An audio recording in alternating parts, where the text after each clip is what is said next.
Linnstrument. Just got it yesterday, so kind of testing the waters. I messed with it like a ton yesterday, and I'm already kind of figuring it out.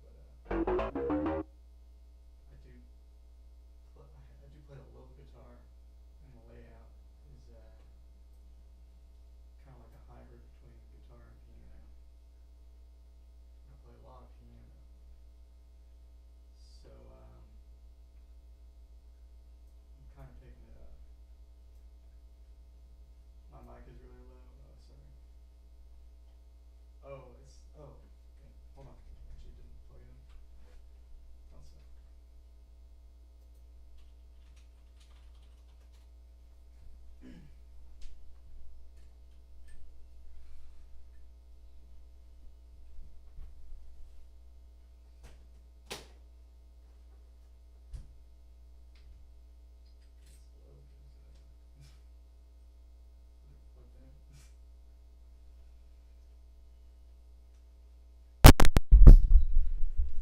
Oh, that makes sense because it wasn't plugged in. That should be better. I think.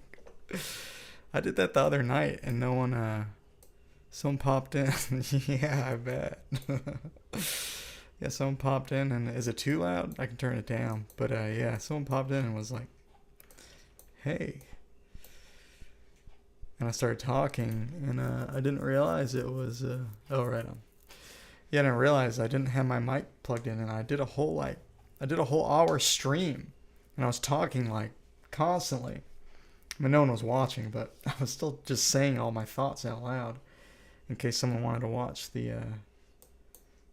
watch it later. And yeah, I went and checked it to check for the audio and realized my mic was unplugged the whole time. So thank you for mentioning that because I somehow didn't learn my lesson before.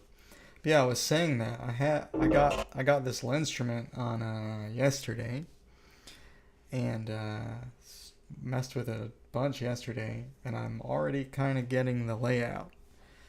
Because I do play a little guitar and I play a lot of piano. So it's really just like those two things combined. And then you can kind of customize the,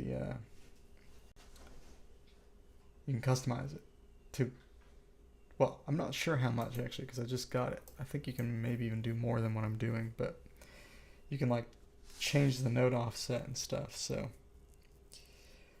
I'm still just doing Nautilus, which is like a 14 note tuning. So basically, like on here, this looks like an octave, and I know that 14 note tuning would be 2 more. So it looks like the blue note to the next blue note is 1 octave. So I kind of have to add 2, just in my mind. But that's not that hard, honestly. I think because I've been doing that kind of thing on the keyboard for so long, on just the regular keyboard. So yeah, I've really just been noodling around with it. I haven't been doing a whole lot of just even trying to think about what I'm doing, but I can like figure out like, well, Porcupine's super easy on here because it's, well,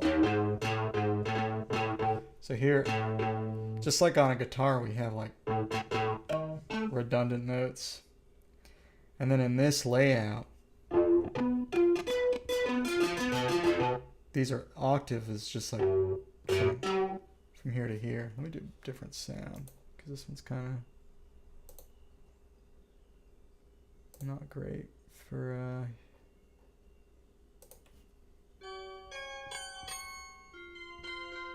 so yeah, an octave is just like 2 up, and then got like the tritone between, and the fifth is right there.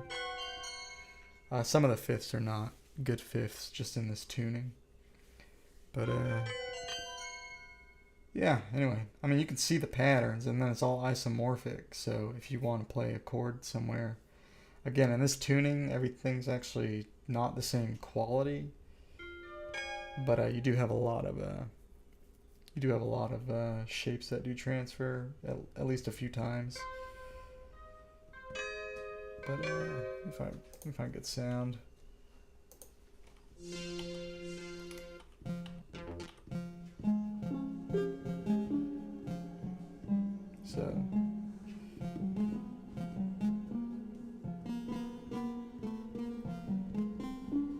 So I think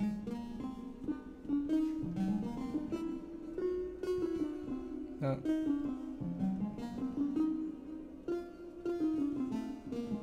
So that'd be Porcupine. Because Porcupine's just like whole tone and how do I get rid of that reverb? It's too reverby.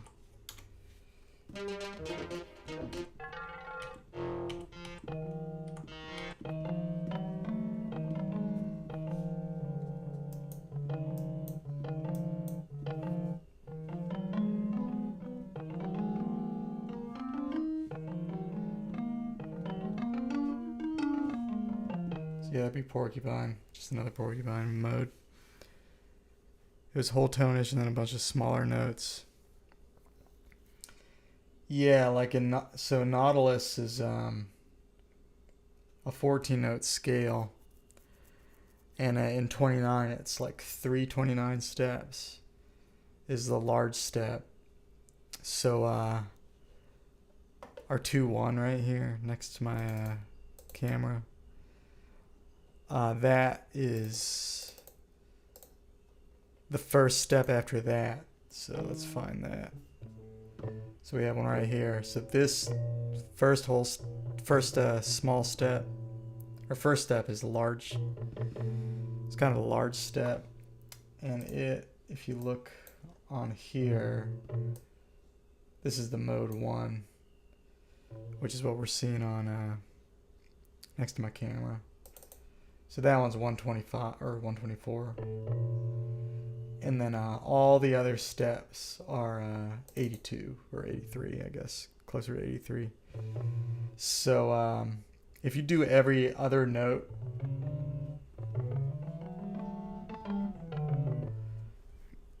that's actually Porcupine, because Porcupine's the same pattern, just smaller. So it's just one large and then 6 small steps. And yeah, so just depending on where you start,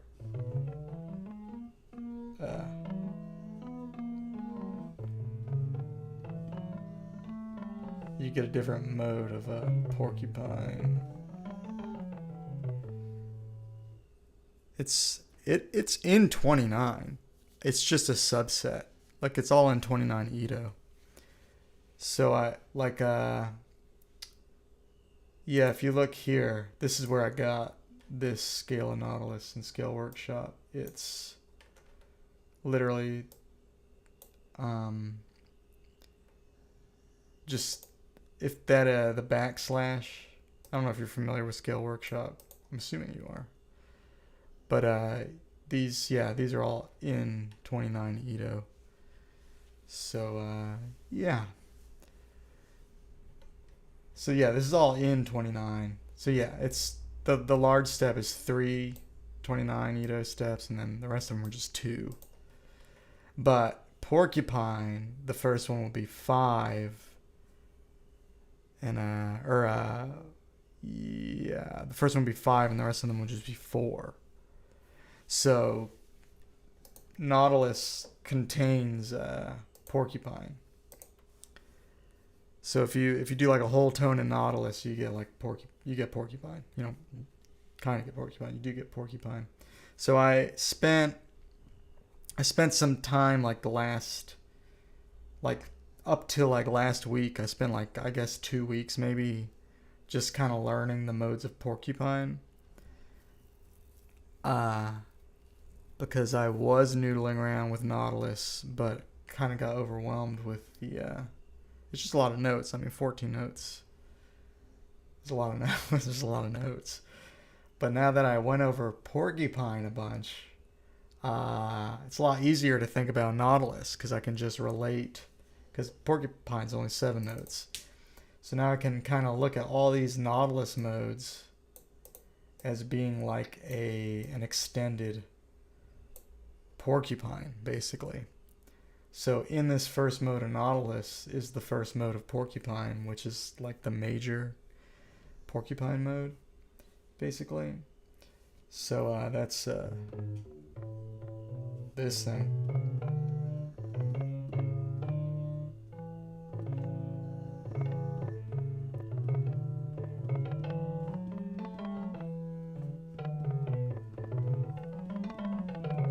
So that's that scale. And yeah, but there's different modes of it, like you can do. So that's like a kind of half diminished mode, and then it's got like it's got a few. Like porcupine has like 3 kind of diminished modes, 2 minor modes, and then 2 major modes. So it's got a bright major, a dark major. So the first one, the main one, is the bright major. And in Nautilus, we just double everything up. So this this one on the bottom is another bright major. But then in Nautilus, we have the in-between notes. So if we did every other note of Nautilus, we'd have the bright major of porcupine. So where's that first note? So yeah, if we started here, that's that bright major.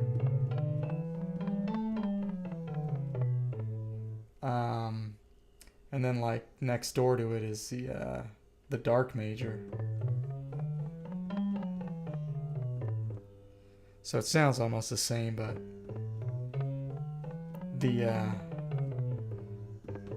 this note's a little flatter. So that's these 2 modes right here.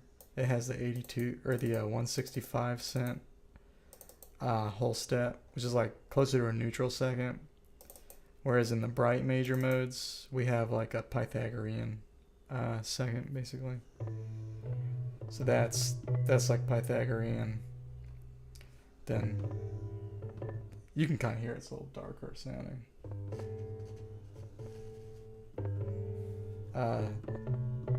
So that's a little, I mean, you can probably hear that. That's a little, just a little like brighter, and then sounds a little, you know, a little smaller. So that's the smaller one's that neutral-ish second. But all the other notes, well, it's not that one, it's this one. All the other notes are the same though. So the 165, well, everything past the second scale degree. So if you looked at just the even columns up here, like 2, 4, 6, 8, 10, blah, blah, of course. The bright major and the dark major porcupine are identical. In this top row and this penultimate row here, except for in the second column. The only difference is that one note. And as we progress backwards, like another note becomes flatter in porcupine, and so on, until we get all the way here, or here. Well, this is, anyway, both of these are like a kind of half diminished, but it's interesting because there's a seventh here. It's like a Pythagorean seventh, basically. It's like a little flat, or a little sharp, or whatever. But yeah, it's like just a few cents sharp, I guess. But it's like a Pythagorean seventh. And wait, I'm curious actually. Is it flat or sharp? What's the Pythagorean seventh? It's like 18 over.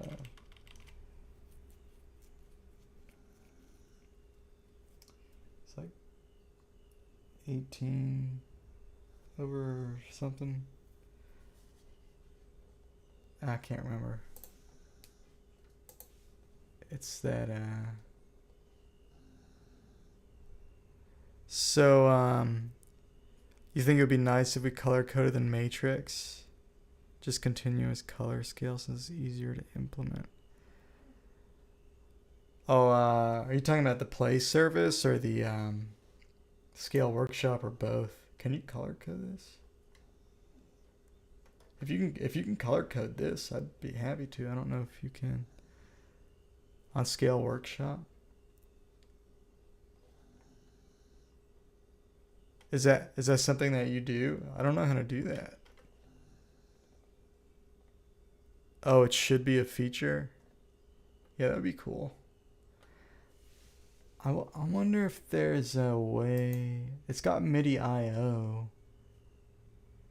I wonder if I hook it up, what it's gonna do.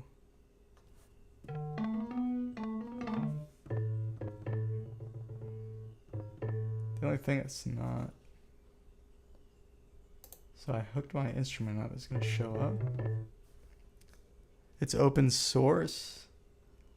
Scale Workshop. I don't know. I would not be surprised, because that seems to be the general. This seems like it would fit with the general vibe of just the XENHARMONIC microtonal community, as far as I understand. But I don't know. I don't actually know. Do not know. Is this? So if I play this and I've never done this. I don't even know. Yeah, that'd be cool.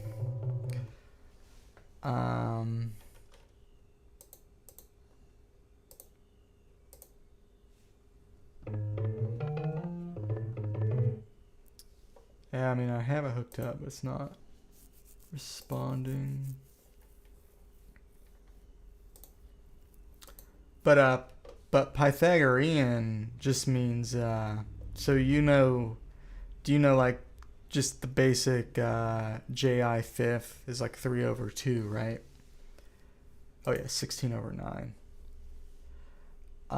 So that's 996 normally. So this one's a little flat. That makes sense. So it actually 3 limit. So it'd be 3 limit. So Pythagorean is 3 limit. So if you built a scale just from stacking 3/2/5. Basically, the intervals you get out of that. So like your 9 is like a 9/8, and then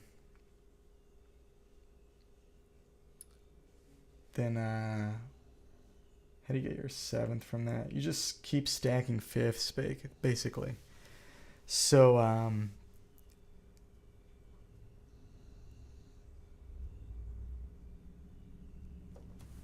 but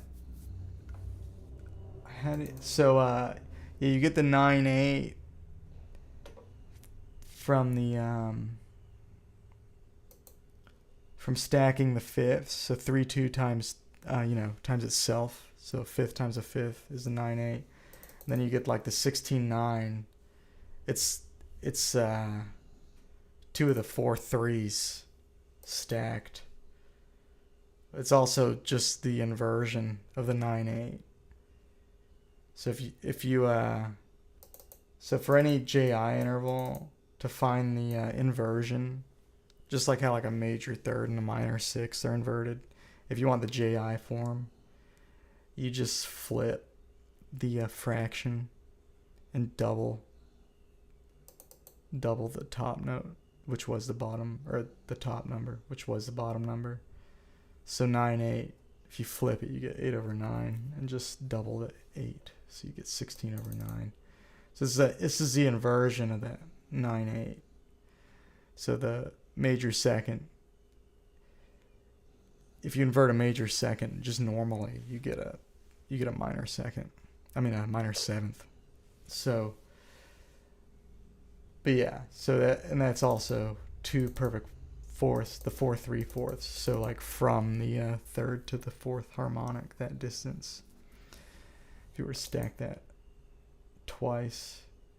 So that is roughly this 993.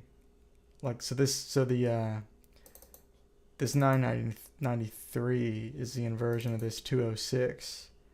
This 206 is just 2 of these 703 cent 5ths stacked. So these are nearly perfect 5ths. So that's kind of the neat thing about 29 Ito is it's got like really good 5ths. I mean,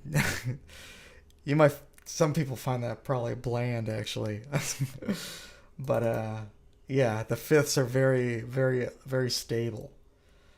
So so it has a lot of really good like 3 limit intervals. So 700 is slightly flat. So a pure 5th is like 701.9. So roughly 702. Close enough to 702. So this 29 Ito 5th is actually slightly more in tune than in 12 Ito. Yeah, 12 Ito has really good 5ths. And that kind of just goes to show like how big a deal 5ths are in people's minds as far as making things sound in tune. And like you can get a whole scale system that's just 3 limit and it'll sound fine. It'll sound like pretty much like music. Yeah. So 12 Ito is like pretty like a good, I guess. I mean, I'm not an expert on this stuff, but it seems to me anyway like 12 Ito is a pretty good like approximation of that Pythagorean 5th, and just getting intervals based on that. You once tried inventing a good tuning and basically just found 12 that way. Well, hey, there you go. Yeah, you reinvented the wheel, I guess. That's kind of interesting. I haven't tried to find a good tuning. I'm very excited by all these bad tunings. I think they're interesting. It's interesting to me that you can just play like a different chord. I don't know. At first I like a lot of the microtonal stuff I heard in the beginning was very very timid. It was mostly like JI stuff, and I was always like, what is the point in this? But once I started hearing like Mercury Tree and and their stuff's all in 17 Edo. And Kyle Gann put out this album called Hyperchromatica, and it's just like this. That's in JI, but it's like really crazy. Like, just has a ton of different. I think it's 11 limit or something, but it has like a million notes in it, and it just sounds insane. And just you hear chords. Once I started hearing chords I never heard before, I was like, oh wow, that's really. It's really cool. And like these like very near notes, like almost unisons and almost octaves, and there's a lot of that in Hyperchromatica. And I found it very intriguing and kind of intense. And you're a noob in music in general, but microtonality got you to care about it. That's very interesting. Yeah. I do think I am seeing that quite a bit, and I am very curious to see how that's gonna play out with like people getting into music because they're into microtonal stuff, kind of first. So I'm very much the opposite. Like I've been aware of microtonal music in a very peripheral sense for a pretty long time now, but I'd say about 3 years ago was when I actually started playing with it. And everything up until then, I was always like, what is even the point? It just seemed like people obsessing over details that I could not parse or understand in any way. I just didn't care, and I wasn't I don't know, I didn't hear anything that really captivated me. And on top of that, even just the whole idea of it sounded just too daunting and overwhelming. Like once you open that dimension up, like where you change tuning, it's just so much to do. It's like so much to do. But now I'm at a point where that I just like that now. I don't know. I think I just got to the point where I started getting bored with everything else I was doing, in a way. At least like from the theory end. Not that I'm above it or understand it like perfectly well or anything like that. I definitely don't. But just, I don't know. I got ready for it, and I heard more music I liked. You've definitely pushed people away by being too enthusiastic about it. I don't know. I think it's good to be enthusiastic about it. I mean, but I don't know. I don't know what your experiences have been. Any tuning gets old after a while. I mean, honestly, like most people I talk to about it, even like kind of hardcore musicians, most of them are not into it. Some of them are a lot of the ones that kind of know me and kind of like what I do anyways are interested in what I'm going to do with it, but they themselves are not interested in it. It's an autistic special interest. I can't speak on that, but I'm not arguing with you. perhaps in your case it is absolutely one. But yeah, I don't know. Oh, for you it is. Okay, yeah, sure, yeah. I mean, I don't know. Once I started hearing sounds that I liked, it just became more and more intriguing. Because I'm not really. I know a lot of people are into it more for the math and for the theory, and it's not. I don't dislike that stuff, but to be totally honest, a lot of it is just I just don't understand it. Like it's just too high level for me. Mercury Tree was one of the first bands that, like, I had been listening to microtonal stuff, but it was like the first like band I heard that was kind of in a style that I've actually played a show with Mercury Tree in one of my old bands. We shared a bill, and so I was aware of Mercury Tree And this was before they put out anything microtonal. And I thought their music was really intriguing. And like very like emotionally complex, and just, I don't know, I like the whole aesthetic that they had. But yeah, honestly, I was probably slightly jealous at the time of the composition. Just thought it was very intricate and complex, not just like technically, but just on an emotional level that I thought was, I don't know, I just loved it. But yeah, when they put out a Spider Milk, I checked it out in part because I already knew the band, but I also was in the Microtonal Facebook group at the time, the Music and Theory one, and they were on there too, so I knew they were like doing that stuff. And but yeah, that album I think was the first one that I like.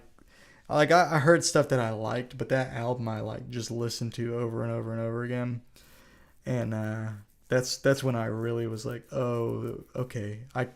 That's when I felt like not only that, like that's when I knew music could be microtonal, and I could really enjoy it, like not just as a curiosity, I guess. Not that I didn't hear good stuff. I definitely did, but I think it was part of it was like the aesthetic and the relatability.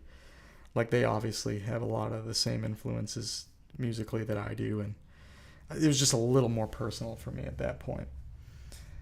And yeah, I don't know. That was a big deal for me.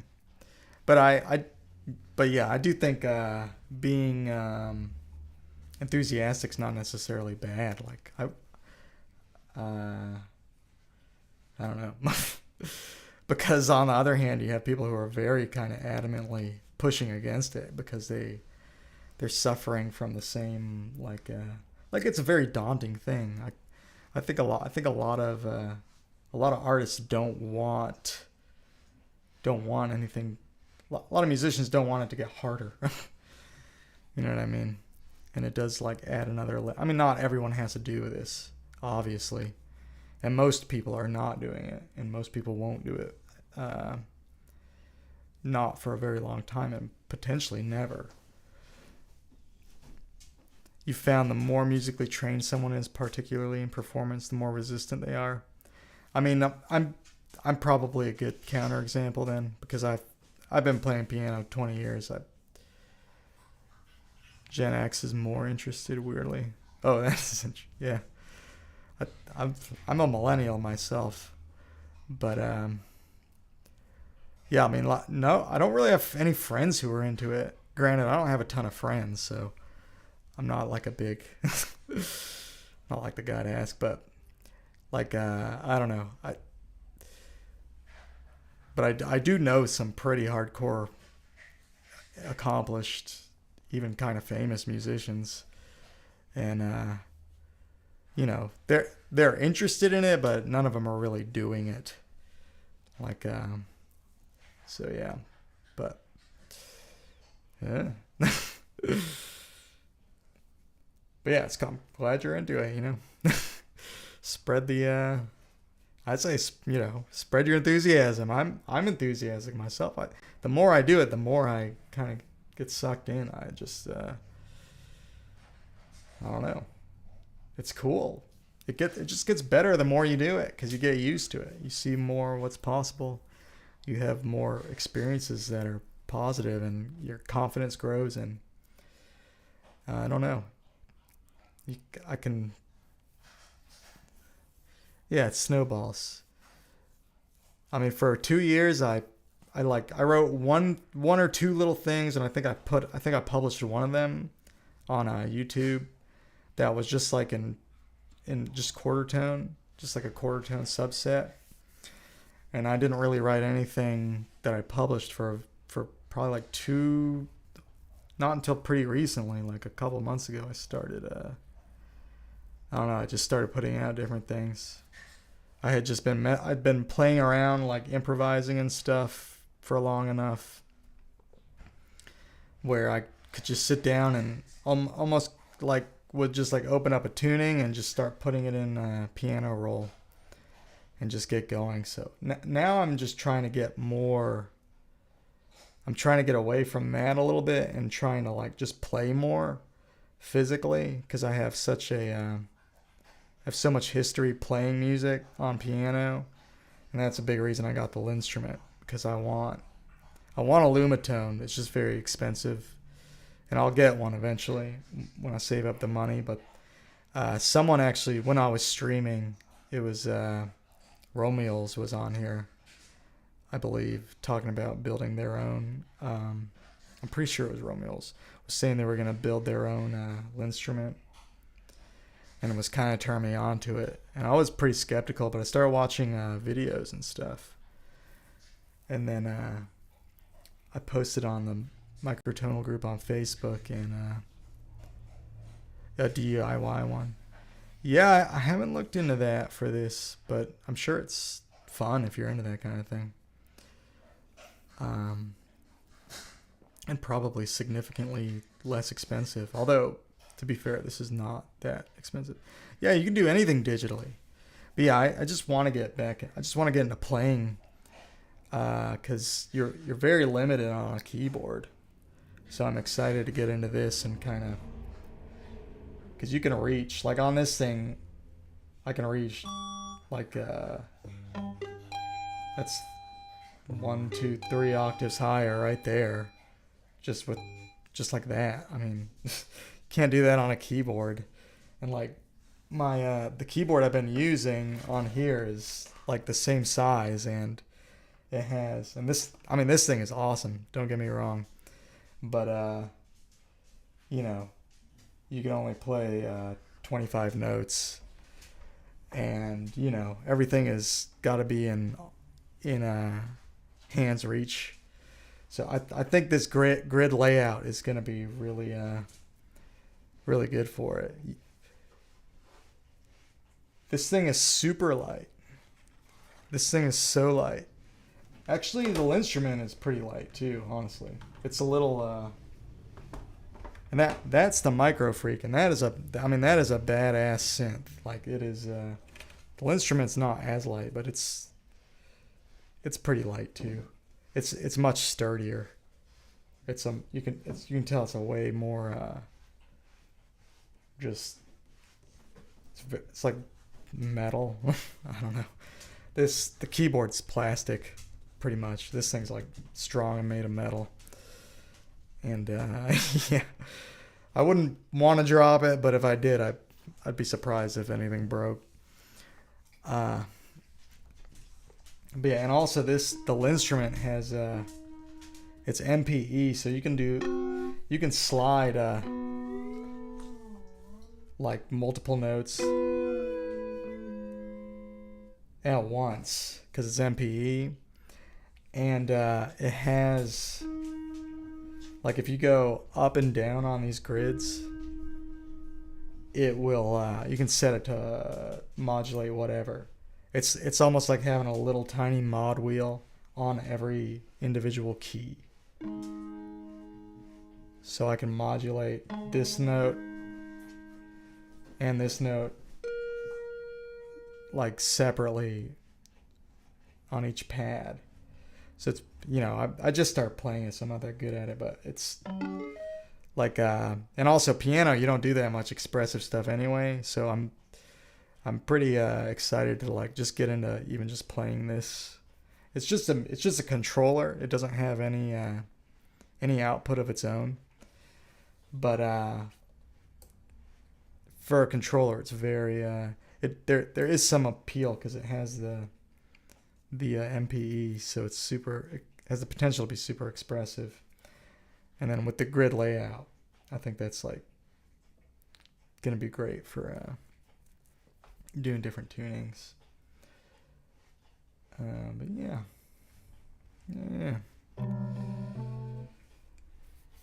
So yeah, these are, I mean, octave right there. So yeah, I do want to kind of figure out what some of these chords are and stuff too. And just kind of figure out how to play some of this stuff. So yeah, So this is our one. So just like a major chord on here would be like here, and then our fifth is right here. So there's also have that there.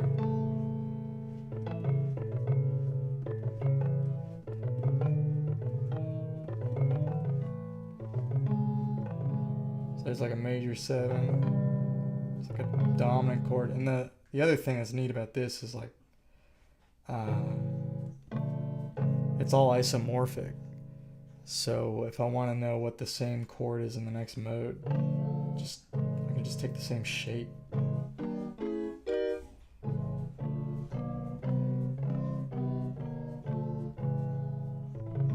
Which is pretty cool. Can't really do that. Can't do that on a piano. And then we can make it. We also have the minor.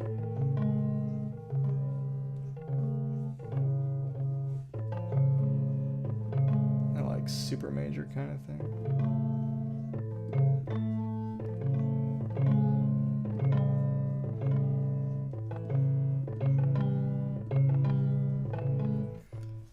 Not a huge fan of this sound.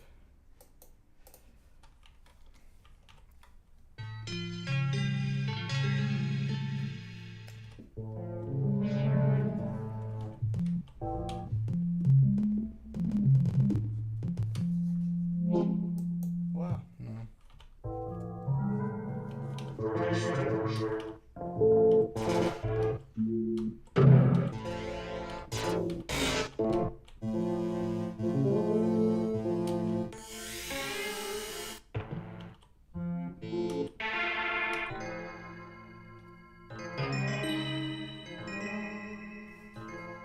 This is not terrible.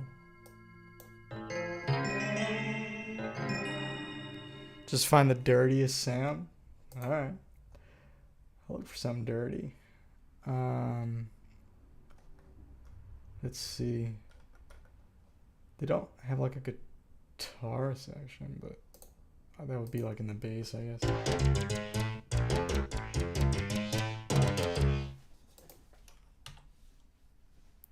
So, oh, is there a lot of lag? I wonder if I can fix that. I do notice like YouTube has a ton of lag. I wonder if I can change my settings. It says ultra low latency.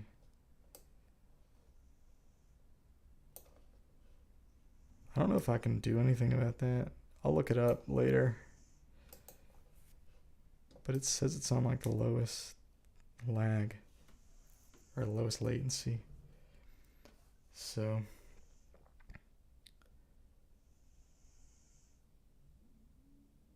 between your sending it on screen. Yeah, I mean that probably is roughly corresponding with when I'm receiving it too. Although, yeah, I see your message a little before I see it on OBS. But yeah, I do see that on OBS too, though. I think there is some delay. But yeah, I don't know. Yeah, that's kind of cool. Is that monophonic? Because I want to hear some chords.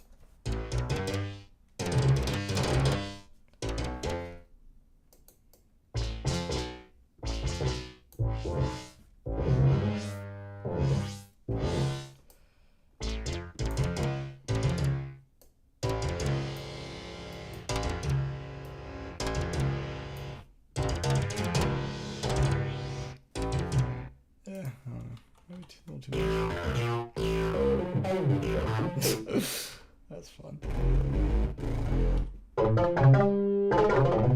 Yeah, the problem with all the bass sounds is they're all in mono. You know, I will eventually start like actually learning how to use this thing and tweaking stuff, but I literally just got Pigments a few days ago. I actually like have I found the importance of timbres being adjusted until they sound good with the tuning? That's a really good question. I mean, well, short answer, I think timbre is really important. I mean, and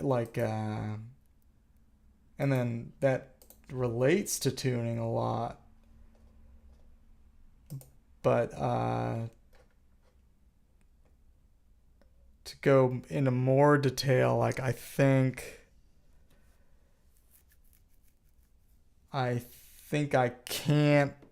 couldn't tell you like what timbre would go better with what tuning or whatever. I mean there's definitely some relationship in this, not just my opinion, but like it's kind of documented too. Like there's been studies on like how certain tunings like relate to the enharmonic partials of the instruments and all this. So I think there is basically an implicit consensus, although unconscious, that timbre and tuning relate and one affects the other and vice versa.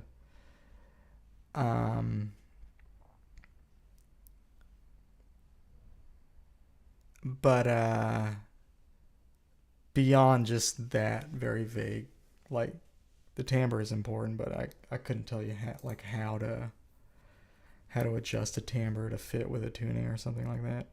Literally just try to find a sound I like, and I think a lot of it has nothing to do with timbre. It's just like the music I like is how I make a timbral choice.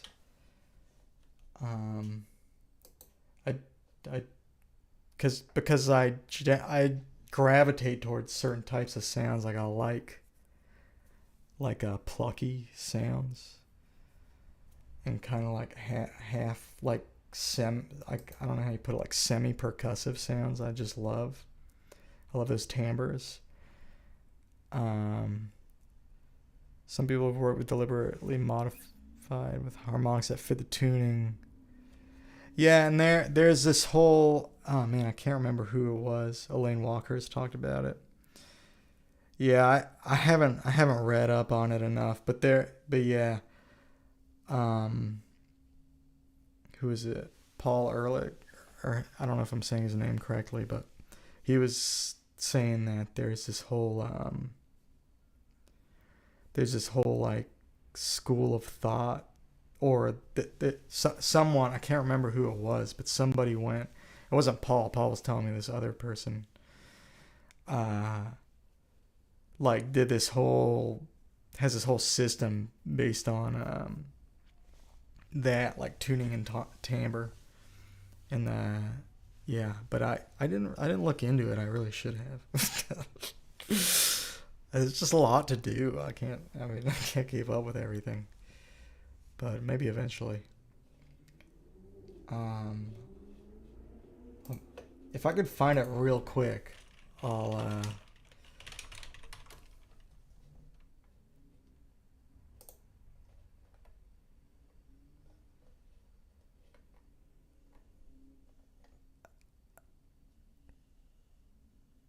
You made a short video that compares 12 and 5 Ito with it? Oh, really? Let me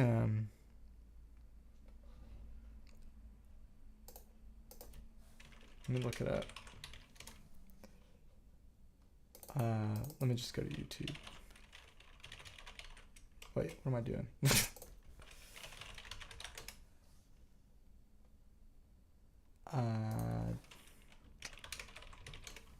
I don't know if you're gonna pop up. Oh, it's a different cubic infinity. Okay. Yeah, if you don't mind, I'll just pull it up if it's short. Do you know what it's called?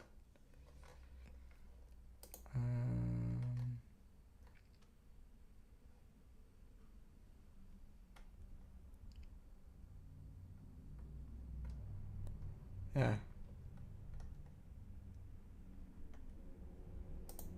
If I can find it real quick, I'll just watch it if it's not long.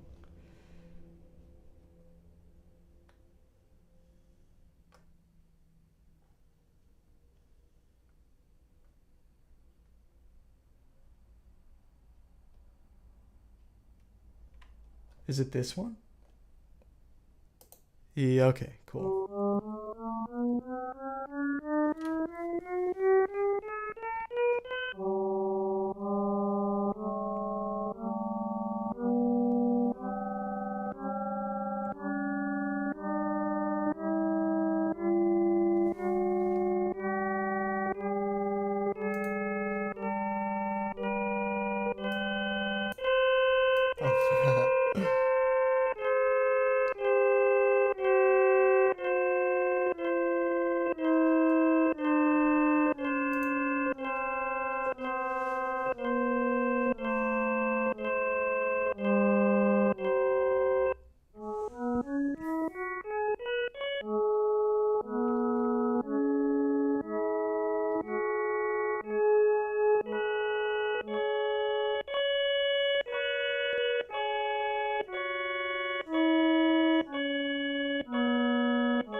Okay.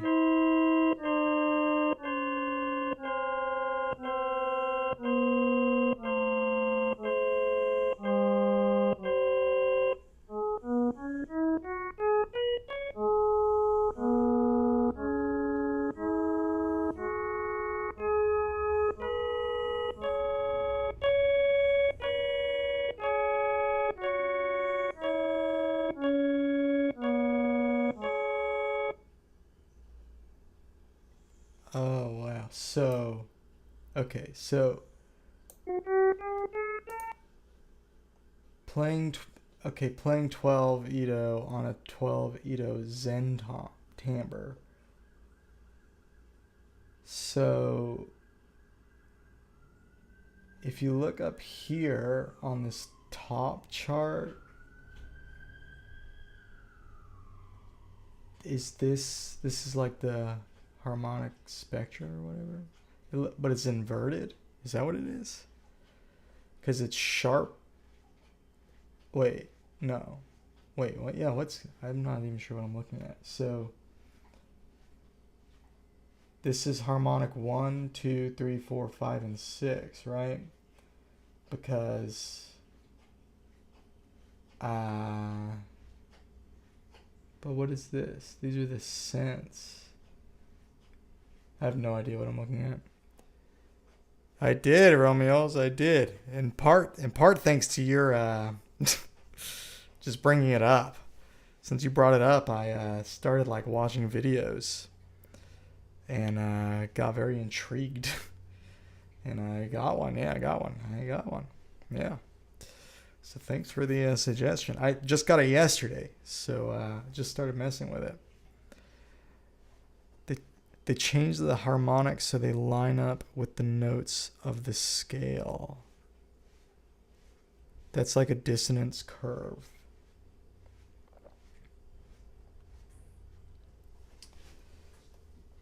This is probably something I would have to sit down and think about for a minute, because it makes like no sense to me right now.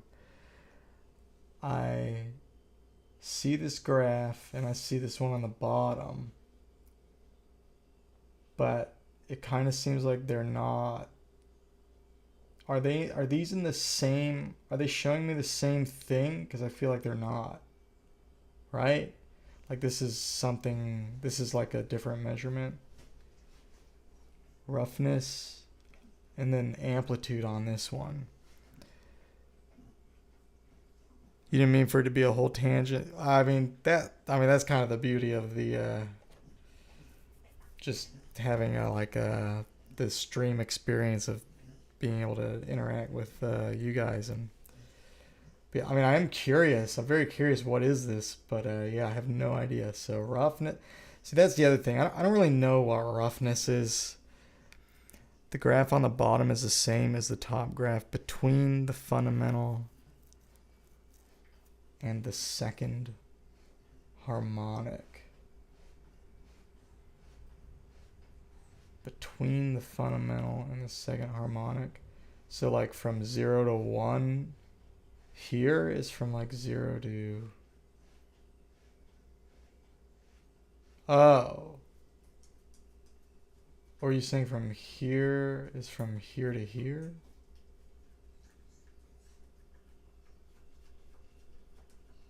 The graph on the bottom is the same as the top graph between the fundamental and the second harmonic. Ratio to fundamental between 1 and 2. Oh, I see it. I see it now. Yeah, okay, that's quite obvious now that you pointed it out. Thank you. But okay, so that is this. So now maybe some of this will make sense. So this is first to second harmonic, and it's showing you this. All right, I mean, what does it all mean? Still don't know, but getting somewhere, I guess.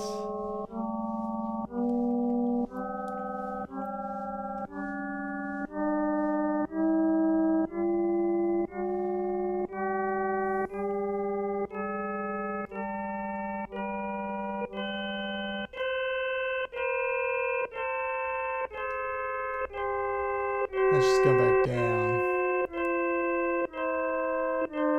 Zen timbre. So what is all this? New tonality. Spectrum. Board. And this one sounds really nice. Compared to the last one, it sounds very pleasant. So that one's very nice. And this is this again. So we see there's different stuff between 2 and 3 and so on. And then if we look at this, oh god, this might be too much. This is too much for me right now. I think I'm curious, so I might look into this later, because I do think this is like a very interesting. If you've ever attempted to play music in weird tunings, then you've probably noticed that certain timbres or tones sound good in some scales and not in others. 17 and 19 are easy to play in because many of the standard timbres and synthesizers sound fine in these tunings. Had to audition hundreds of sounds. When I tried to play in 10-tone, none of the timbres in my synthesizer sounded good. This article explains why. The principle of local consonants. They're right, because that's what you were talking about. The principle of local consonants describes a relationship between the timbre of a sound and a tuning in which the timbre will sound most consonant. The principle answers two complementary questions. Given a timbre, what scale should it be played in? Right, and there was like this study on, I can't remember what, but it's one of those, it's like some of those, like they were saying some of like the gamelan, however you say that word, instruments, or like, it's like a Javanese or a Balinese gamelan, that the specifics of the tunings vary from like region to region, or like, you know, town to town or whatever, ensemble to ensemble even. And they were saying that they're tuned by ear, and that the tuning lines up, or they think the tuning of that lines up with the instruments, the enharmonic partials of those instruments. So that's, anyway, consonants can be applied to non-harmonic timbres, and the succeeding sections show how to design timbres and scales. Several concrete examples follow, including finding scales for non-harmonic timbres, natural resonances of a uniform beam, stretched and compressed timbres, FM timbres with non-integer carrier to modulation ratios, and finding timbres for equal tempered scales. This article is a less technical, thank you, presentation of my paper, Local Consonants and the Relationship Between Timbre and Scale. Please, less technical, please. What they consider sound good varies by culture too. Yeah, and I wonder how much of that just, is because they're used to different instruments, So, anyway, this is interesting. I don't know. This standard musicological definition is that a musical interval is consonant if it sounds pleasant or restful, has little to no musical tension or tendency to change. Dissonant if it's unpleasant or rough. So going back to this, instead of roughness, is that what we're talking about here? So if we're at 100 cent, 50 cent, this is rough. Yeah. But this is in to 1282 notes in a 5. Let's go back to the other one. So this is rough. This is less rough. Wow, it kind of makes sense. So that's why it looks inverted. So if it's at 0, it's like it's pure perfection, pure nothingness that we all crave. And then you can see this is slightly to the right of 700, so that's that pure fifth. So the higher this line is, the more dissonant or rough the sound is. So how is this curve different in a 5? Wow, look at how different that is. So this is like here. Like, what is that? These are so different. So it was too much of a rabbit hole for me at the time to spend a lot of time. For me at the time I started learning about this. According to a mathematical model, which may not be fully correct, is something subjective. Right, so there's the mathematical, I think this is what you're saying. There's like the mathematically perfect harmonies and stuff, like the JI stuff. On this graph, 5 dips because 5 notes.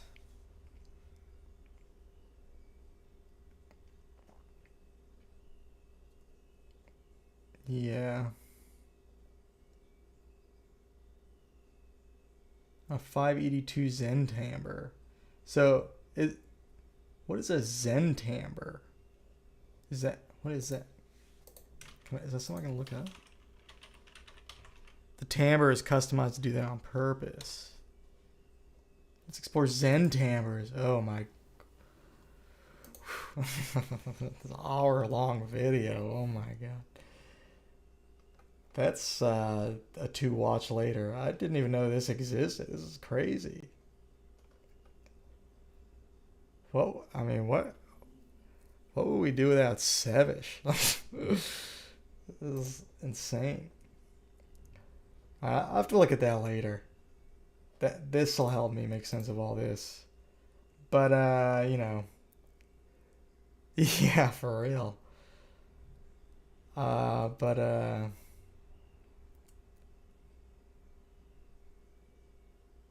I mean, I see this fits in here. So I've just done so much. Yes. And just makes like great music too. Like Gleam is like one of my favorite XENHARMONIC. But yeah, he was, yeah, anyway. Alright.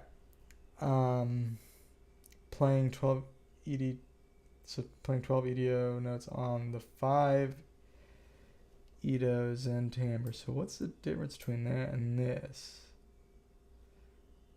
As far as this curve goes. The curve looks almost the same. Maybe these indents were like slightly... No. The charts are the same. So the difference is in the sound itself.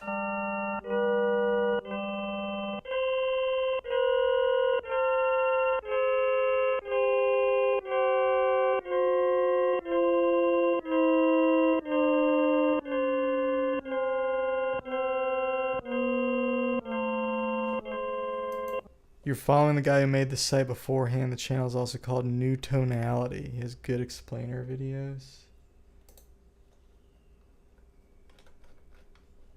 New Tonality.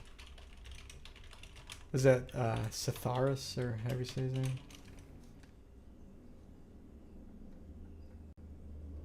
Maybe not.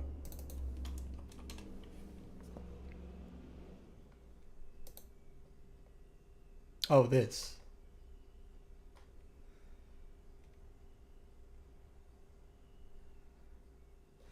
Oh, the chat is out of order. Oh, I don't know. Crazy. Oh, I see. Yeah, there's like definitely some delay. I'll have to look into that. But yeah, this is cool. I definitely will. I'll check this stuff out. I think. I mean, it is a long video, but if it can keep my interest, I'll start looking into it. It's between different people, not by yourself. Oh, right. You see your messages in order, but yeah, right. Okay, anyway, that's a lot to chew on.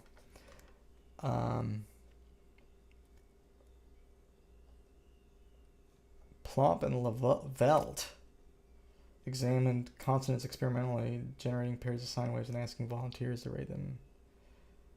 Despite considerable variability, there was a simple and clear trend. At unison, the consonance was maximum. As the interval increased, it was judged less and less consonant until at some point a minimum was reached. After this, consonants increased up towards, but never quite reached the consonants of the unison.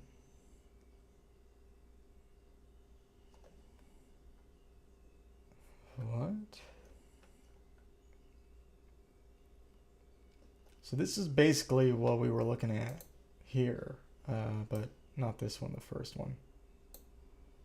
This is kind of this. Right? So it's got the fat dip at the 3-2 and at the octave. And it's got these little dips here. So that is this. So we got a big, whatever you call that, and then two little babies. And kind of a wide one. And then a big crevice. Oh, it's in here too. And then we got a little slurp there, whatever you call that thing. I don't see your slurp. Oh, there it is. It's just different, like, width. The one in the article is using the normal harmonic series.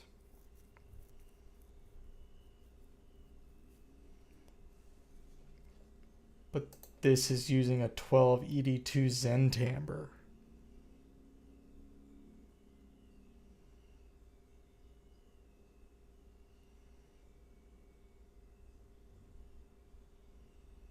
The one in the video is using harmonic rounded to 12 Edo.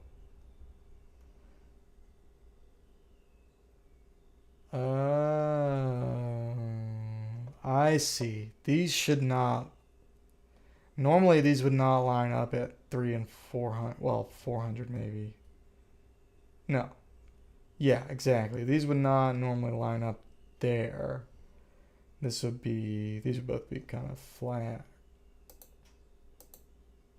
So, yeah, these are lining up with the harmonics. But even on this one is slightly to the right. But, yeah, I see what you mean. So what does this mean, though? So what does this mean? So does this mean that the sound using 6 partials? So these are the partials, right? So here's our fundamental, I think. No, wait, what's all this down here? This is the first harmonic. This must be the first harmonic. Right? The top is the normal graph, the bottom is what the timbre is doing. 1 is bass frequency. Oh, so this is actually subharmonic then. Okay, so this is the fundamental harmonic 1, 2, 3, 4, and 5. Well, you know what I mean. So second, third, fourth, fifth, they're properly labeled.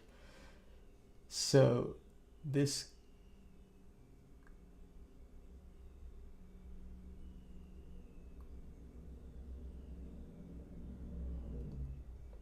the green line is to the right. So the gray line is I don't know either with that. So the gray line is like normal. No. Yes. Maybe. Maybe. And then the green line, it's shifting the what is this called? The spectra or whatever? What is it? How does it, what even is this? The gray lines are where the harmonics normally are. Okay, yeah. That's what I thought. And then the green line, that's showing you kind of how it's shifting this sound. However you want to put that. Alright, so this is like a, what do you call it? Spectrograph, or, well, here's the amplitude and here's the frequency. Whatever you call that. And in this sound, I don't know how, but they shifted it over. I don't know if that's like a comb filtering thing or what. You probably didn't and don't understand this right. Well, you know more about this than I do, I'll tell you that. Because I'm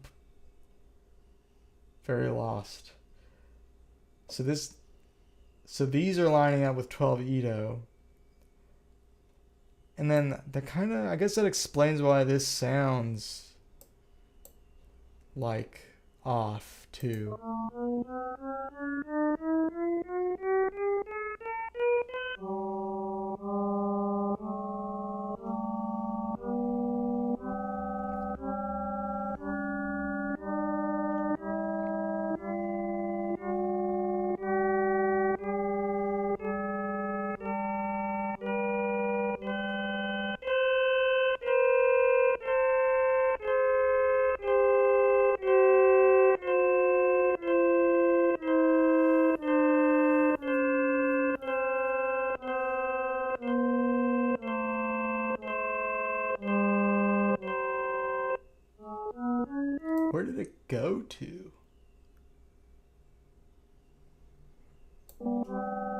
So when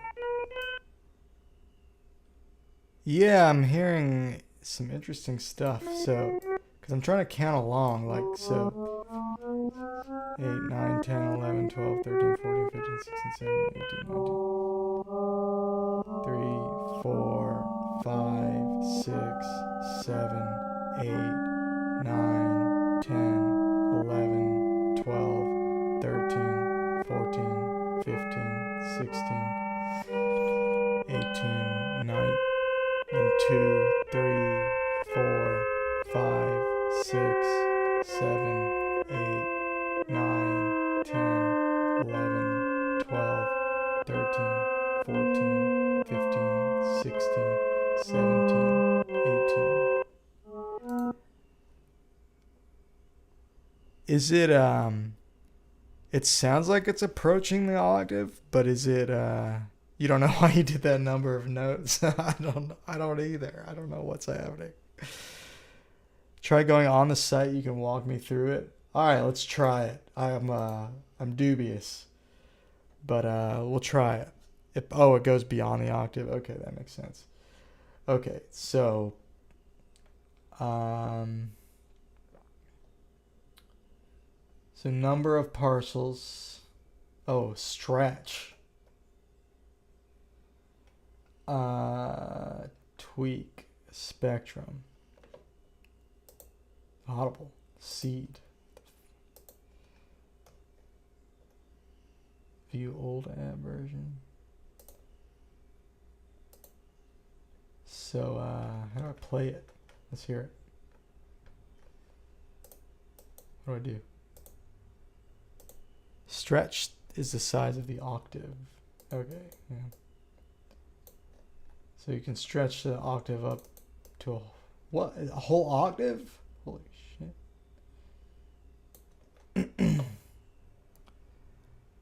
It's at 1200.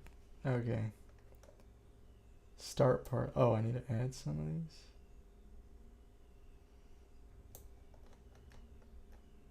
How do I play it? Oh, no. What?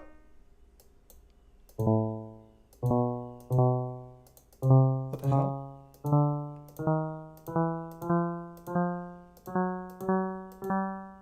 What is this? It's been updated. Oh no.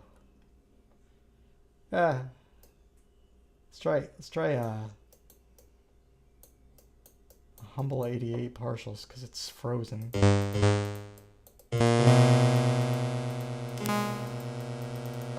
Mute.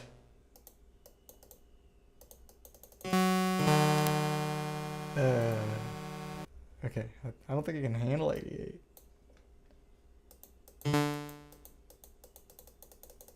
No, it's a little too ambitious. They have multiple times. Oh no. Oh, maybe it's good.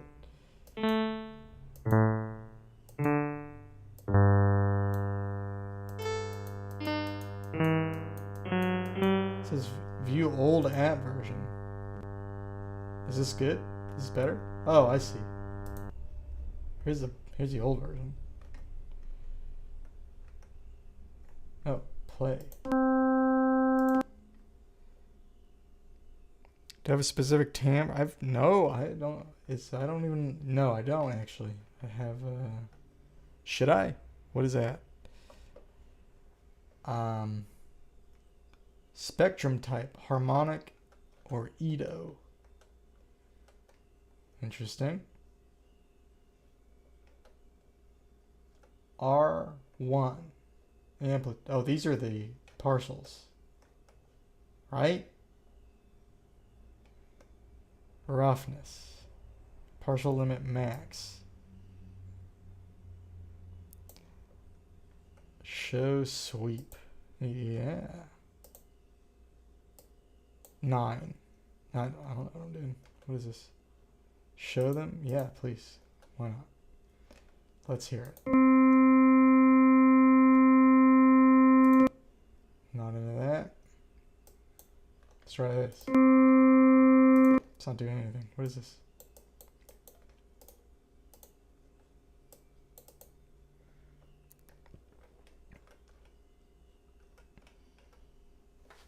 press space. Oh, I hear the difference. Hold on.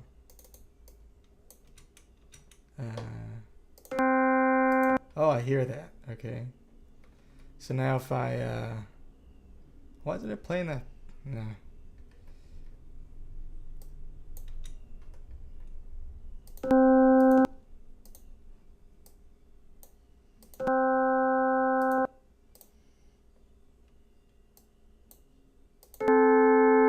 Holy sh.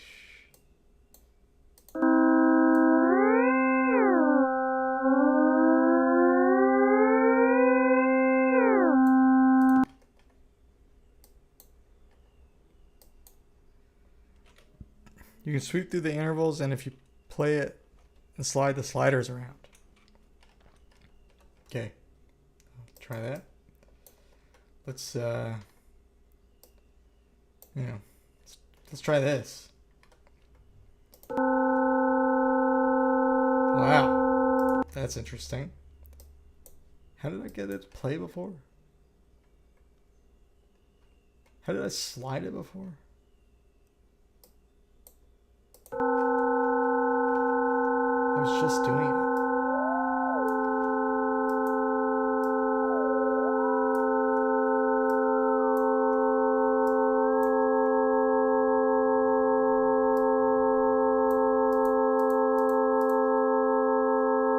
Change the sweep ratio slider. Oh, yeah.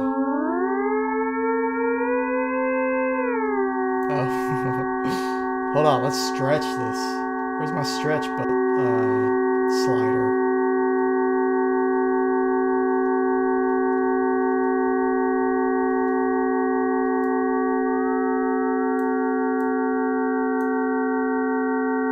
A little loud.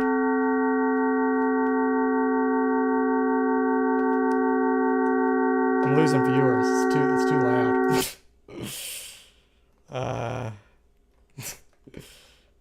Hold on. Or I should say I'm losing viewer. Pseudo octave equals stretch. Where'd it go? Ah, okay.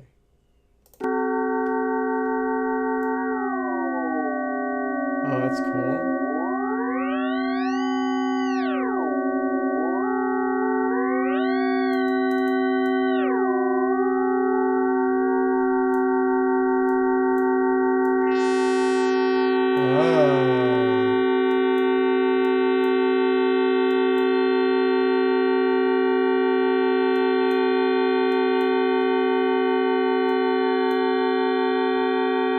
Okay, that's very nice. It's kind of interesting. I can't, it's kind of like that. It's kind of like additive. It's kind of like where is it? It's almost like in Vital, almost. But you can stretch the wait, that's odd. I mean, that's different. Yeah, I'll probably have to watch that video. Probably have to watch a video. Because,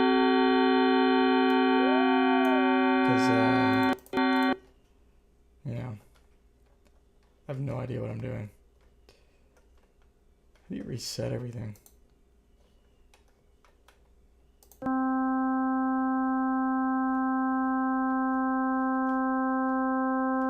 Is it a volume knob? It's additive synthesis, but you can change the pitch of the partials, right? What Savage demoed was saving out the sounds and using the samples in synth. Oh, really? Oh, that's cool.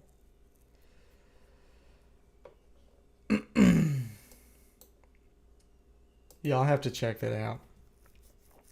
I'll have to check that out. I had a,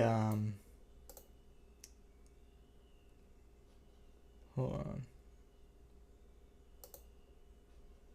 I had a sound I liked.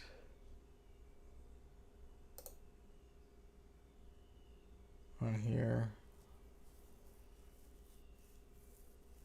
Fragile electric piano. Alright, so I'll look that up.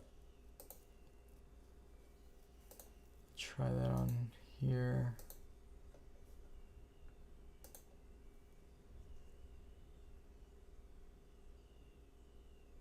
It's not in here. What the heck? Oh, there it is. Literally in the, they have a different keys in the electric piano section. Yeah, I really liked this sound. So yeah, that's cool. Yeah, I have to look into that. So you can export these sounds.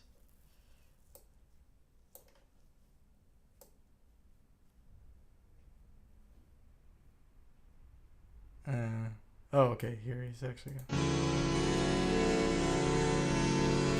Oh, okay. Oh, what's going on?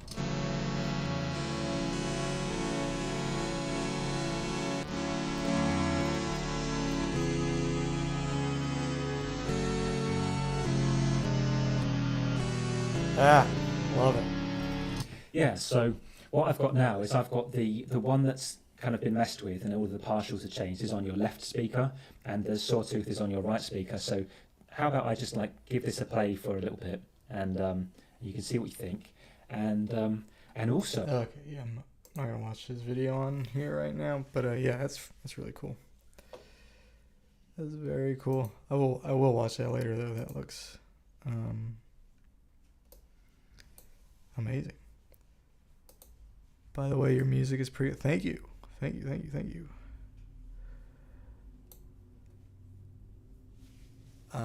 Yeah, I'm trying to get better too. So, but yeah. Anyway, what now? Kind of want to play with this some more still.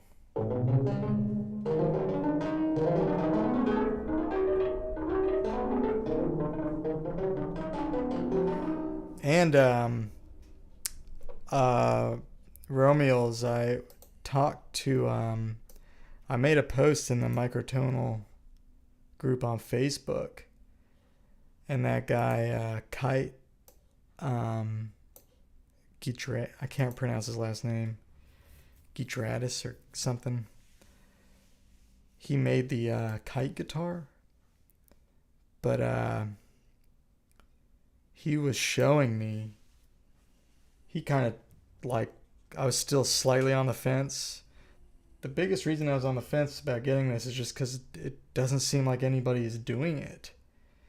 And it just seemed odd to me that, like it seemed on paper like this instrument should be really good for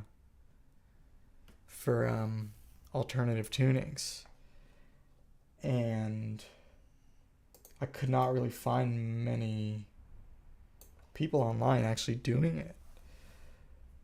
But I just asked the Facebook group because I just wondered, was there something I'm not seeing? Because when I start looking at it and just thinking about it with the layout and everything, it's like it makes a lot of sense. It should work.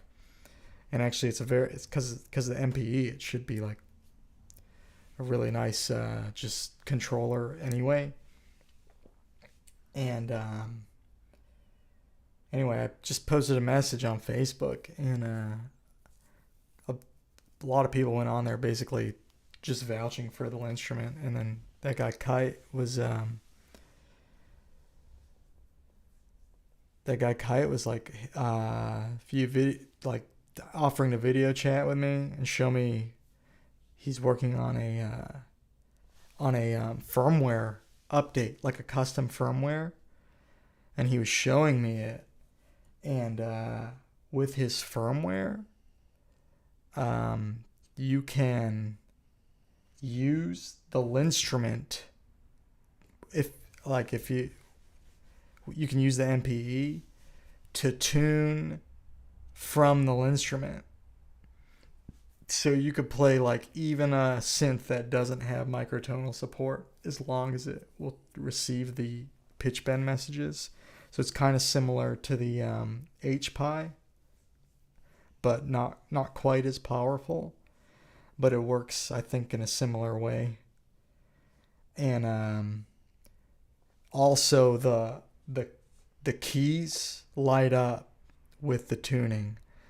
I haven't actually looked into it that much. Maybe there's a way to do it, but I think you can't really customize the lights to do, like, you can customize the lights, like which notes light up and stuff, so you can get it to like highlight a certain scale. But I don't think you can make it do like a 13 note per octave or whatever. I think it's all going to be something in 12. But with Kite's firmware update, it'll do whatever. And he's really trying to get it to where it can tune on board, like on the Linnstrument. But I was asking him, like, could you just get the light layout? Because even just that would be, I mean, his does it already. So, but he was like, it sounded like that would actually be really easy. So I'm gonna talk to him and see if he'll like do. I'll see if he can like do the lights at least. Because that would be huge, just to have the octave to light up. Because right now there's an octave, and they're different colors. It's not hard to see, because this is just a 14 note scale.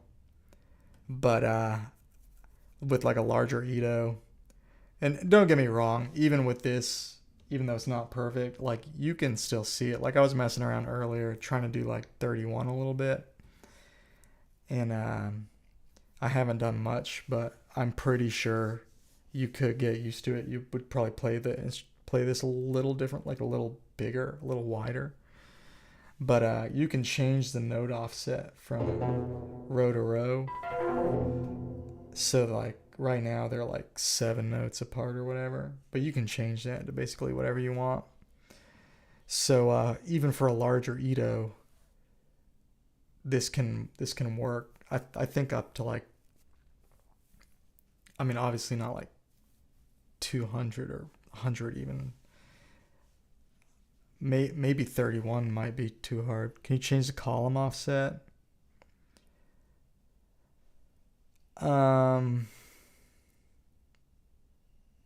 so like skips every other note? Or something like that? I don't know. I don't think so. So, I think you're aware of how this works, but maybe even someone will be watching this later. They might be curious, but like every row is chromatic. Also, I have this set up where the pitch slides match, but I had to tweak it. But you can tweak a lot of stuff. So because this is so customizable, like when I changed the tuning at first, when I was doing a slide, this slide was way bigger than where I was moving it, of course, because it's like meant to do a 12 Edo, and this is like a smaller scale. So, but you can just tweak it, and it's just a MIDI value. So I just tweaked it until it matched. So now it matches, and it was pretty easy to set up. But basically, like every row, and actually I don't know if that Jim knows how this works. Every row plays chromatically,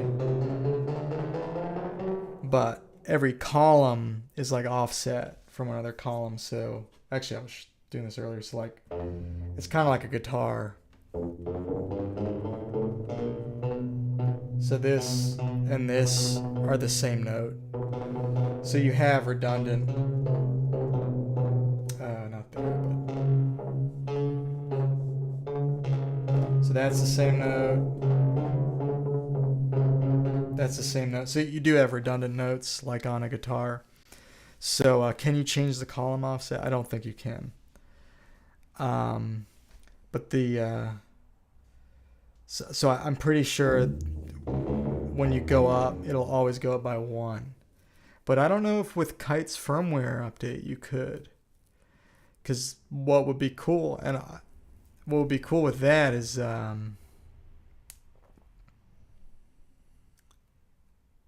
because you could do something like the Kite guitar setup. So I'm sure he's thought of that. Because I'm pretty sure the Kite guitar is set up like that, where it does like every other fret. We need to be able to shuffle all the keys. Honestly, like just like a grid that you could just say what note, what pad is what note. I think there are like I think there are grids like that, but they're not really meant to be played like keyboards. But if you could do that on here, for instance, it would be just fantastic. I think you can basically do that on a Lumitone. I think you can pretty much just make it do whatever you want. But I'm not totally sure. I think it might have to follow a certain logic, and it can change in those. I think it's like it has multiple sections, but I'm pretty sure you can just tell it to do anything, and it'll just do it. But yeah, Now, that being said, what you could do, you can set this up so that every row goes to a different synth. So you can set every row to its own channel. So I could have like this bottom row. I haven't done this at all, but like you could, if you like, I mean, you probably wouldn't want to do it on Pigments because it's a CPU hog.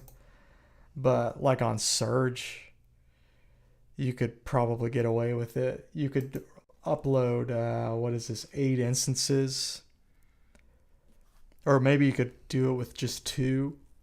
Just like do 2 instances of Surge, and do every other row is one subset. Like you could set it up, I think, like a Kite guitar. If you did all the odd numbered rows to one channel and all the even numbered rows to another channel, and had 2 separate instances of Surge running half of 41 Edo.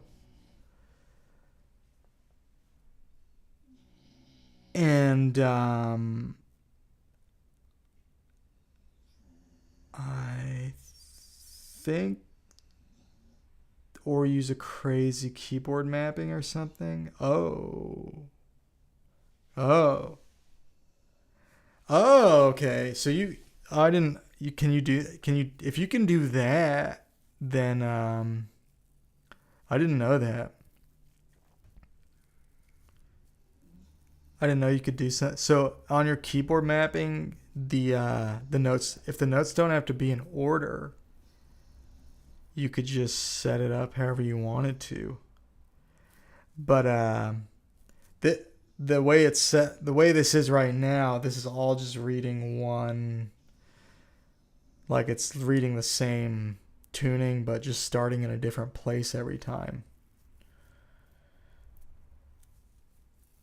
But you can get it to where there's no offset at all. So this could just read all the notes. And if your mapping was set up just with the Linnstrument in mind, and you could set it all up on your computer, then you could just make it do whatever you wanted. I should learn how to do that, because that would be really cool. Set the Linnstrument up so there are no redundant keys, then assign every key individually with it. Yeah, exactly. You could that would be cool. I think for some like you could do some really interesting mappings. Is Reaper picking up the vibrations of your voice through the Linnstrument? Oh, that's just, wait. Why is the Reaper picking that up? I have no idea. That's funny.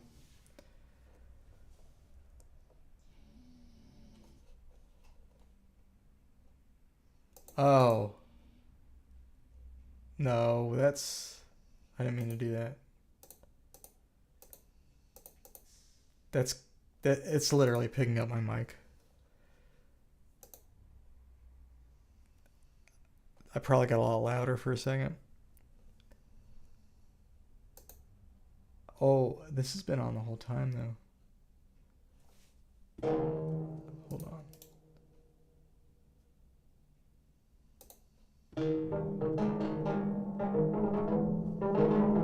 Is that better? Does that sound better? No, yeah, I had it going.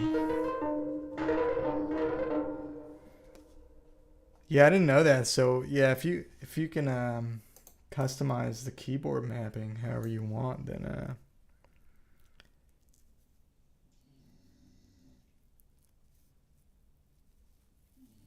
you can check out. Well, yeah. Okay. Hey, thanks for hanging out, Jim. That was I mean, I learned a lot looking at your video, and I have a lot of more stuff to start learning about. That's for sure. But yeah, you have a good rest of your day, and yeah, it was a nice chatting with you. Said some synths might be buggy.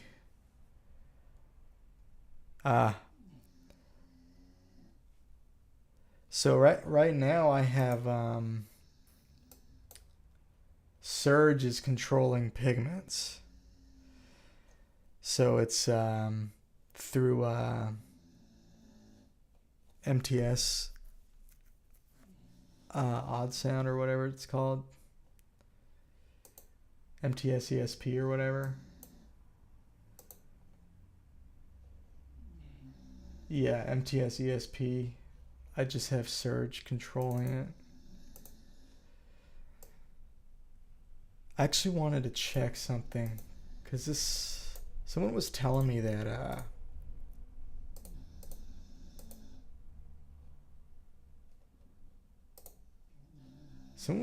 you can control Monique with Surge, and I could not get it to work.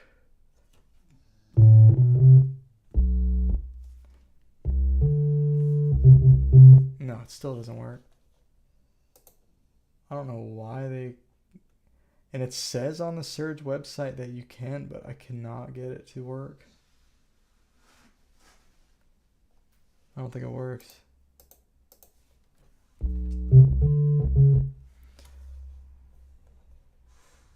I wish it did. Although I have Trillion now, so... But Monique does sound pretty cool. But yeah. No, yeah, I think this is I still want to get a Lumitone, but it's gonna be a while before I can afford one, and I think this thing can do a lot. I mean, I've only had it for a day, so. But yeah, I mean, it's easy to see like. Oh no, let me get this back. It's easy to see like where the octaves are. Like in this tuning. Why is it not playing more notes?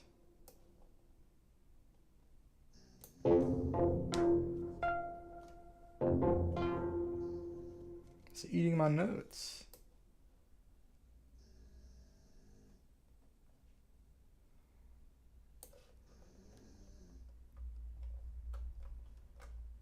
What was that? Is that what you were saying? Key ghosting?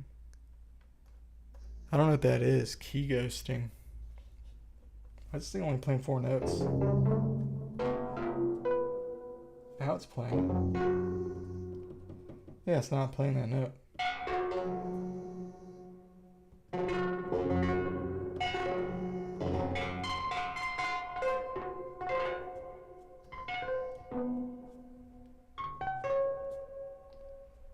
Is that because of the why? Why is it happening? That's weird.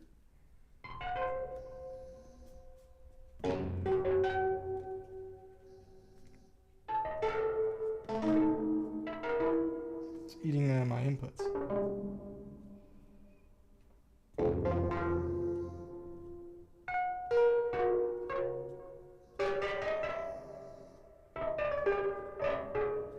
Playing all these.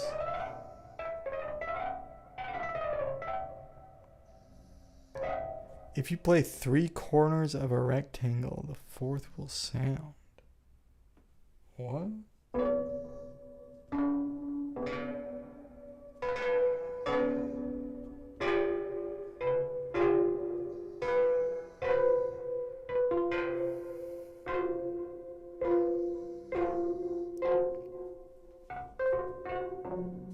I don't know if you've seen this, but it's eating. It won't let me play 4 the same note. I have no idea. I just noticed this. It like won't let me play 4 columns. I can only do 3 columns. Oh, that one I can do for some reason.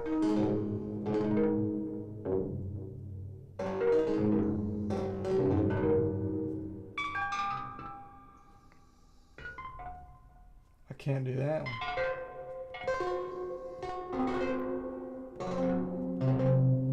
I don't know what's going on. It's weird. Is it broken? So if I can slide down.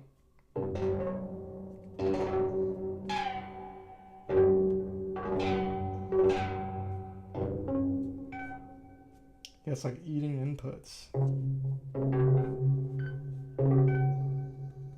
That's kind of annoying.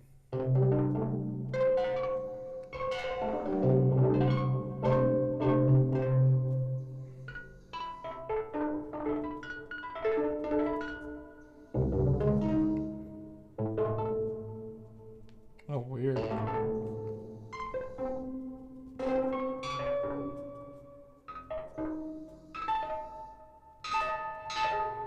If it's in a different column.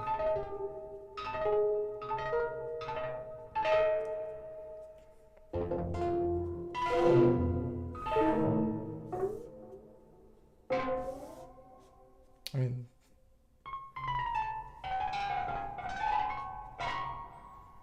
might be the software preventing notes it shouldn't. Possibly, but what? I mean, how does that make sense?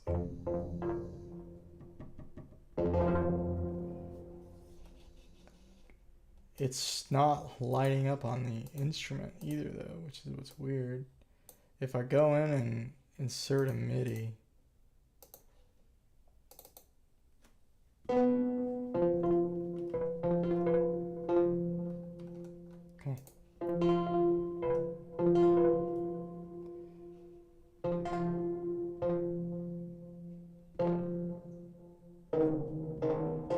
what's it showing 2 notes? Oh, because my mouse. Alright, show me.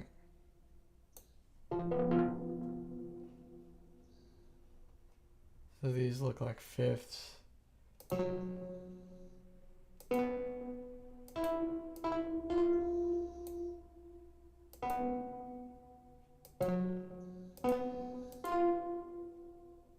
What is that? E to B.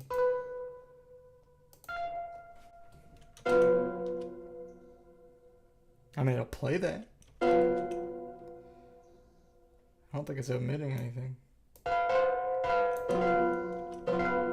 No.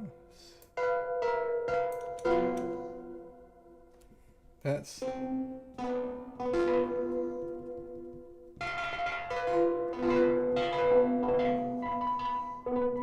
That's weird. It's eating my inputs.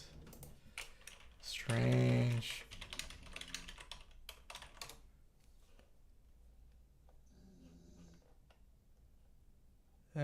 Yeah, I'll look that up later. It's not a huge deal, but it's kind of annoying. I just noticed that. Obviously, like, it's supposed to. It's not supposed to do that.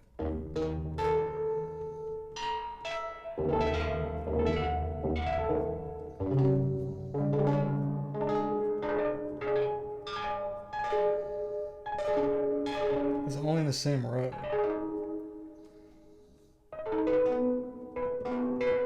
cat's eating down.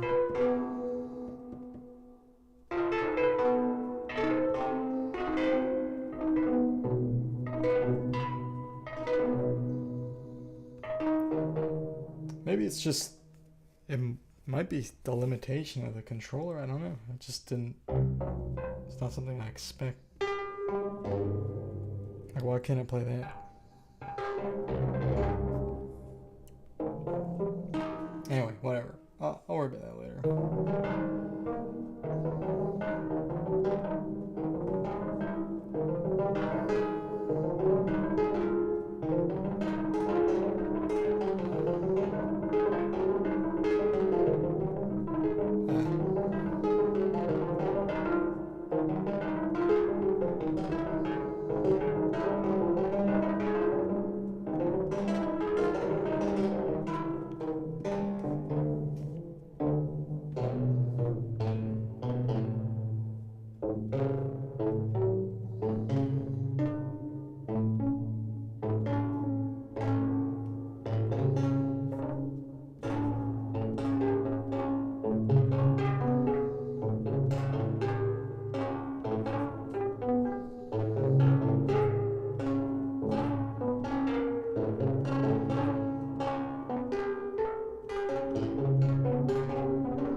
Yeah, another thing is this this like surface, it gets like kind of loose, and I looked it up, and you can put it in the refrigerator, and it'll like shrink back down, which I did, but I already think I have to do it again.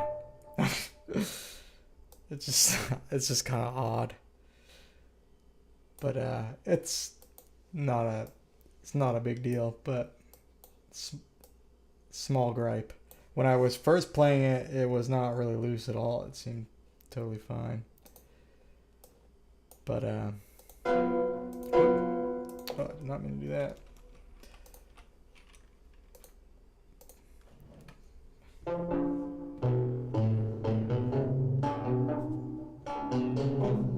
But it's cool because I mean, I play a little guitar, not a lot, but it's really is like,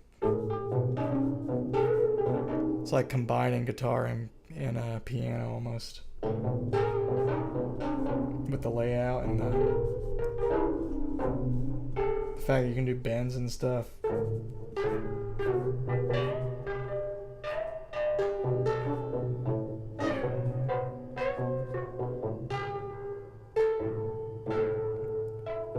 And over time, I'll like get into like actually tweaking stuff on Pigments too. I actually really like a lot of the sounds on here, so I haven't even been trying to make any of my own yet.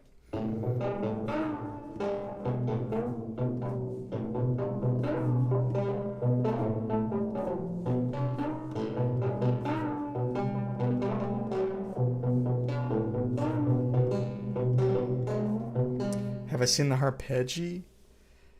Yeah, I've seen it. I mean, the arpeggios are awesome, but I'm just too like zen pilled right now to do anything. I mean, I obviously could do some stuff on the arpeggio, but it would seems like it would all have to kind of relate to 12, like quarter tones or third tones or whatever. No, yeah, it's very much like a mix of guitar and piano. Even almost, I mean, yeah, like even more so. More accurately, this is like a synth and guitar combined, but yeah. But I mean, the neat thing is here, like on a guitar, you can't, like you only get one note at a time per string, and here you can play as many as you want. So, like on a guitar, it's really hard to play like a second. But here you can play it super easily. On guitar, you have to kind of do like with one hand. It's a little weird sometimes. Now that you think about it, it could easily be adapted for different Itos. Yeah, I mean, certain ones. I mean, someone could like refret a arpeggio or whatever, but I mean, that's already like a. I mean, I don't know. They're cool. I mean, I wish they would do. I mean, if someone like gave me a arpeggio, I would mess with it, but I don't know.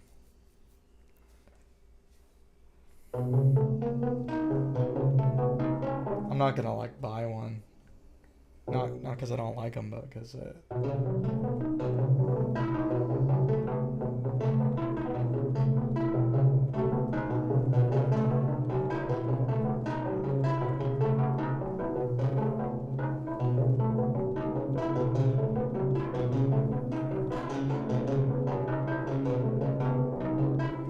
Basically, right now, I like filter everything through that microtonal thing where it's like, it kind of helps me to make decisions easier because if I'm looking at, like I was looking at software synths and I wasn't looking at all of them, I was looking at just the ones that have micro tuning capability.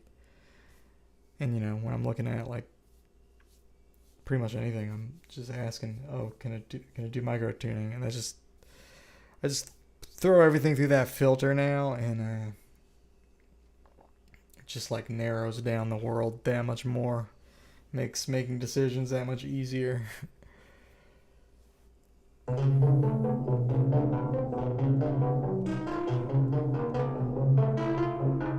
But I mean, I have like I'm about to start recording another album in 12. Like I don't have that much microtonal music written. It's just going forward. I just plan on getting more and more into that. But yeah, I mean, arpeggios, really cool instrument.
it's really interesting how the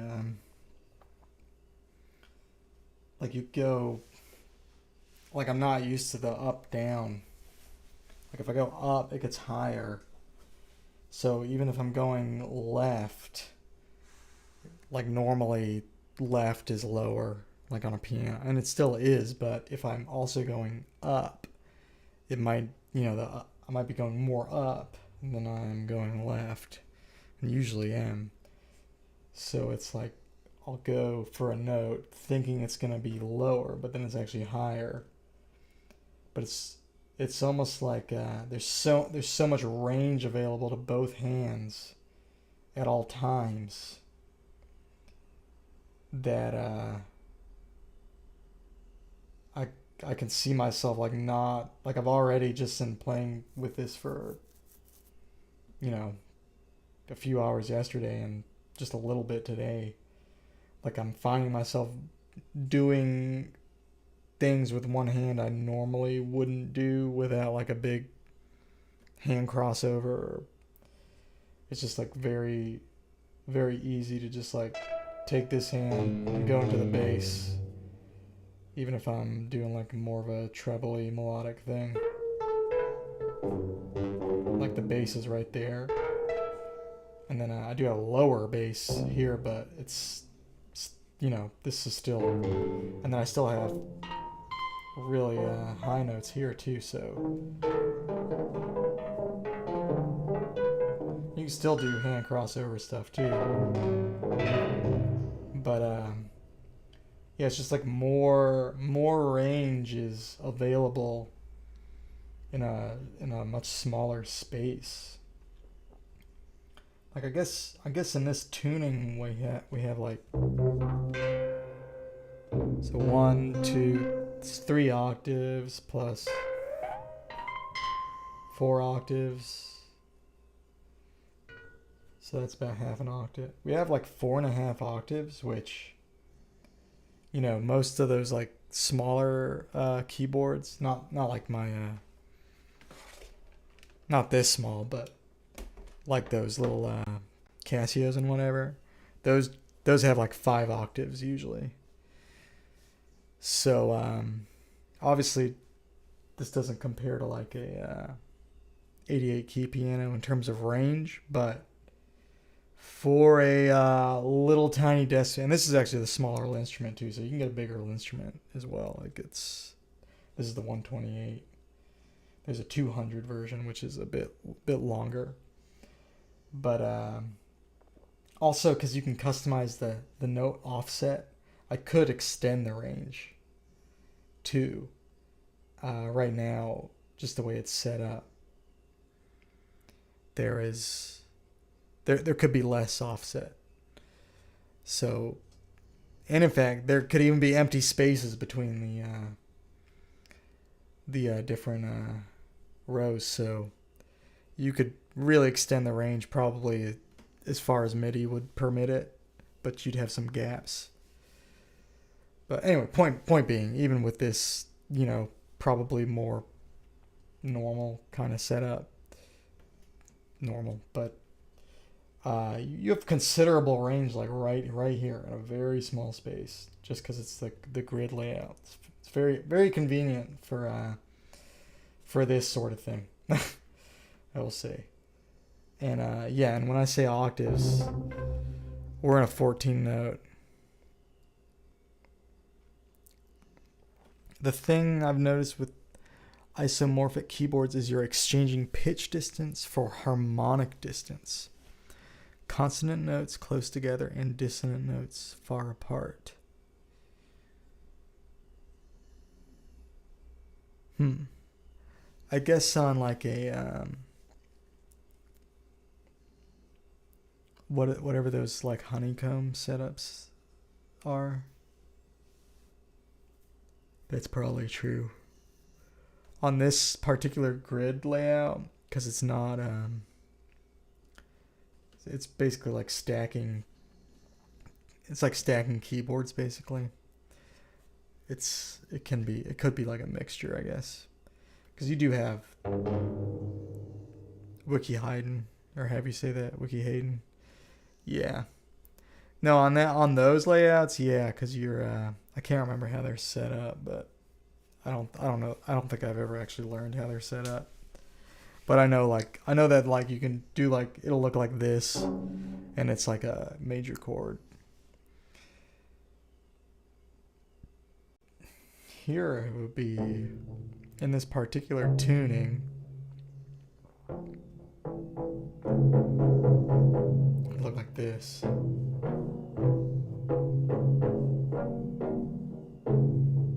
But since the notes aren't all the same distance apart, even though the shapes are all isomorphic, they are different chords. I could try this in actual 29 though. I probably will eventually, but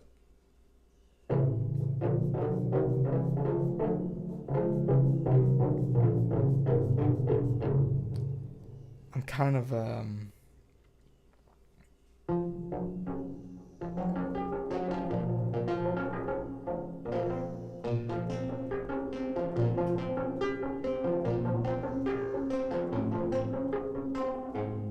determined to come up with something in Nautilus that I actually record and publish before I really make a big switch.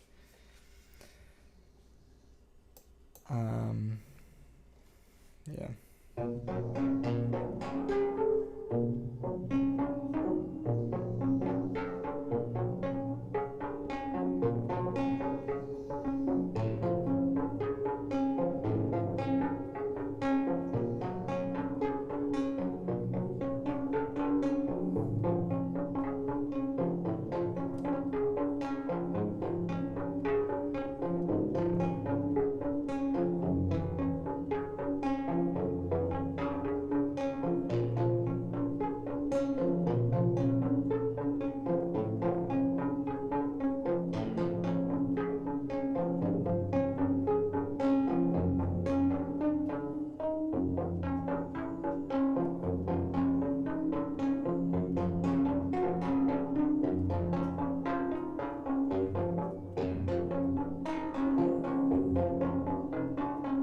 Okay.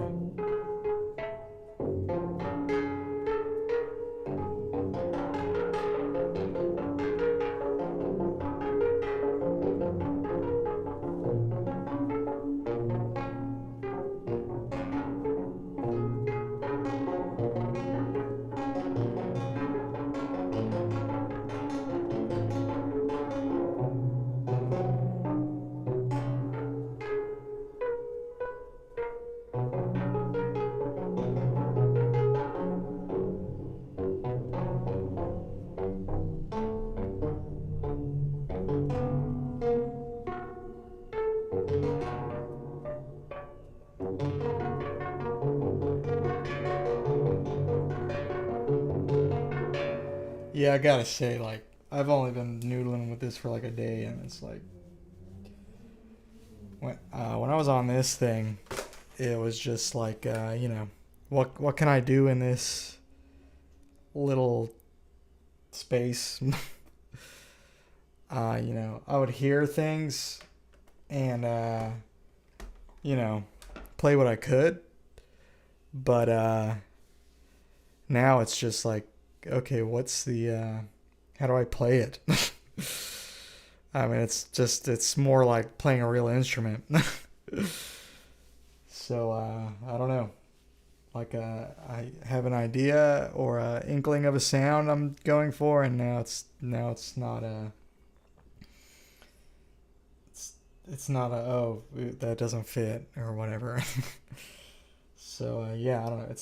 It's huge, a huge difference so far. Big fan. Big fan of this of the Linnstrument, especially for this kind of thing.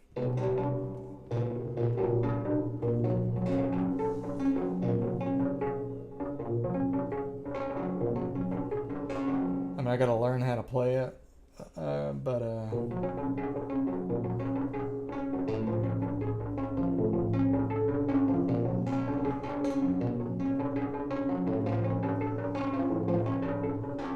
should probably work on my pigments.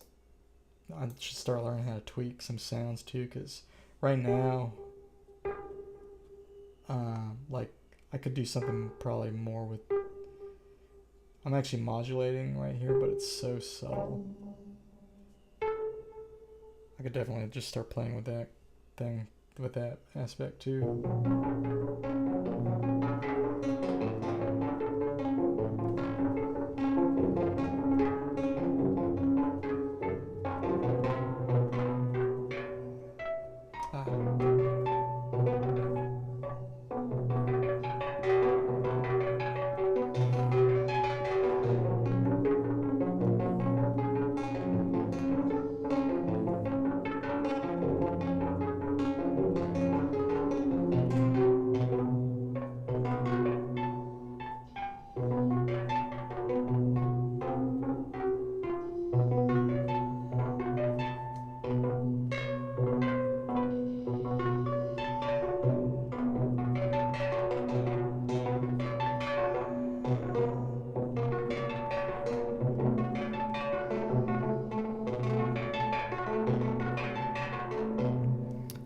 Also, because it's easy to like see where an octave is. Like some of the intervals are really easy to see. Like I know this is gonna be a tritone because it's halfway to the octave. So I know like I have a fifth around here.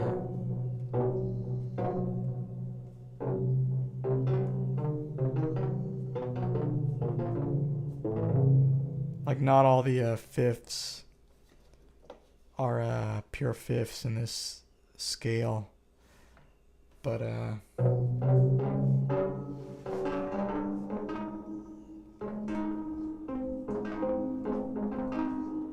there's one. So a fifth is gonna look like that. It's surprising how much skill transfers from layout to layout. Yeah, I mean playing piano helps with this a lot. And if you play like guitar or bass or any fretted instrument, that'll help a lot too, for sure. Because this is really just like it's like a hybrid of that, the layout. So I have played guitar for a long time. I'm not nearly as invested in it as piano, but I am familiar with the layout, and that does help. That does help a lot. But yeah.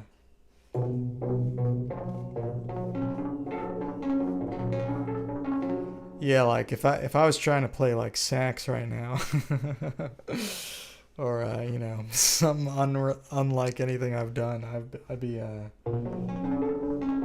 struggling.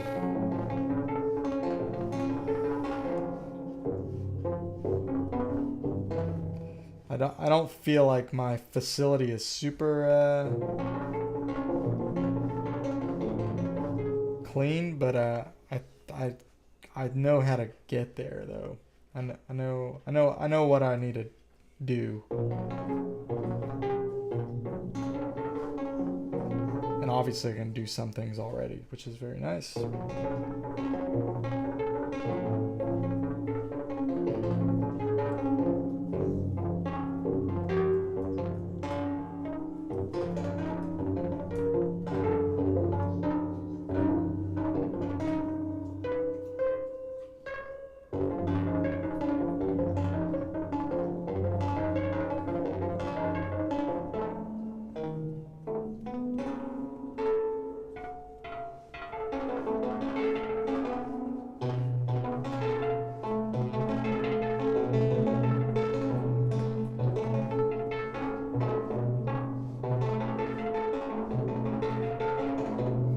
But yeah, some things are very odd. Like some of the motions are not like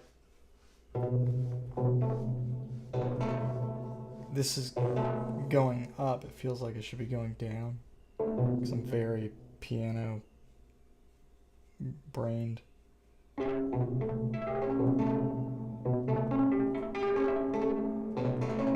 yeah, I just got to get the up down thing kind of in my head more.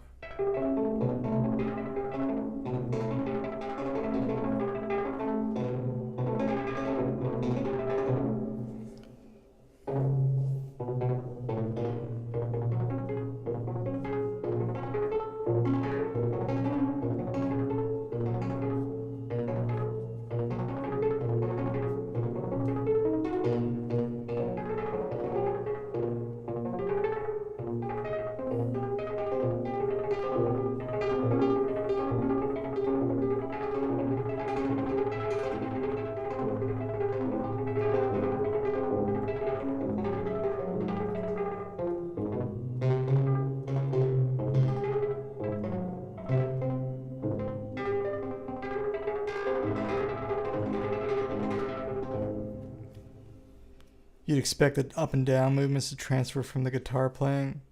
It does. I'm just not as versed in that. It is a little different too because on the guitar, like, you know, you can't if I was to play here, I couldn't play this. I could only play the high, like the rightmost or downmost, however you're holding your guitar, like fret. So you kind of don't do some of these. You kind of don't do that stuff on a guitar sometimes. Some of what I'm doing, and you know, guitar. I don't do a lot of two-handed tapping stuff, so it's mostly just using your left hand to do the notes. So it is a little different, but the logic of the layout, I think having played guitar, it does help with that. I think if I had never played any guitar, that would probably be much weirder than it is. But it is still a little weird for sure. Not bad though. Like I get what I need to, like, I know what I need to learn and get used to.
You're like, I don't know why I think that's gonna be down, but it's obviously not.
I'm gonna try,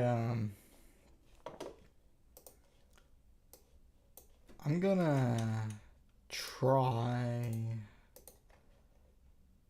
Trillion for a second, because I haven't done that yet with this. Yeah, I just want to noodle around on Trillion for a minute. I'm just set up. Oh, I think we're good. Oh, wait. Hold on. Wait, what?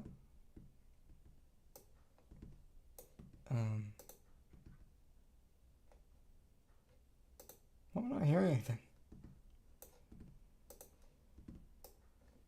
That's weird.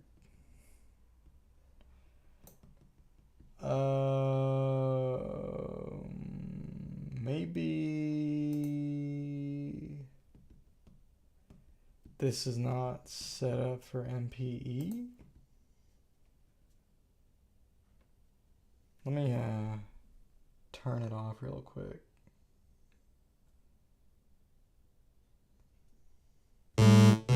Okay, that didn't help. I think I'm hearing two sounds.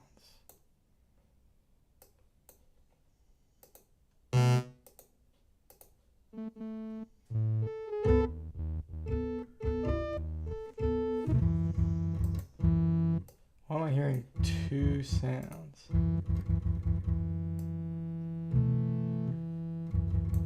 What the heck is going on? Is that this? Oh, that was... I had Scale Workshop playing it the whole time.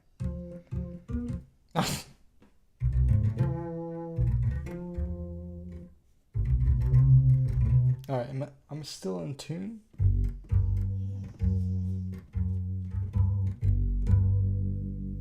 Yeah.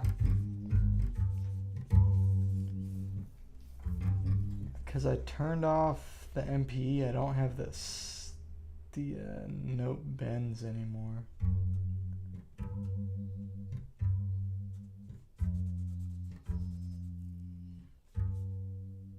Or the one channel. Let me try something else though.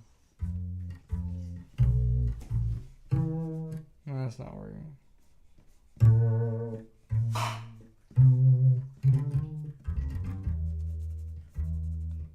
I don't get the slides.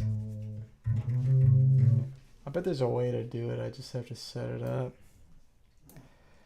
Hey, thanks for hanging out, Romeo. I'll see you another time. And yeah, I mean, you definitely turned me on to this thing. You were mentioning building one. I'm pretty sure that was you. It's kind of embarrassing if it wasn't you, but I'm assuming it was you. I've misremembered far worse. Anyway, thanks for bringing it up. And okay, good. But yeah, I mean, you turned me on to it, really. I mean, I knew what it was and all that, but I hadn't really put much thought into it. And then when you were mentioning it at first, I was like, I don't know, dude. But I started looking at videos, and I was like, yeah, I think you were in the stream, and I like pulled up a video, of somebody on a Linnstrument, and you were like, oh yeah, that's what you're saying. That's what you were building, and I was like, oh, it's so small, could fit on my desk, and that kind of got the whole train going. But yeah, have a good rest of your day, and thanks for hanging out again, and I'll see you some other time. But yeah, maybe by then I'll have learned some of that. I'll have watched that Zen timbre video. We'll see. But yeah, have a good one. Have a good one.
Holy shit. Get a little loud.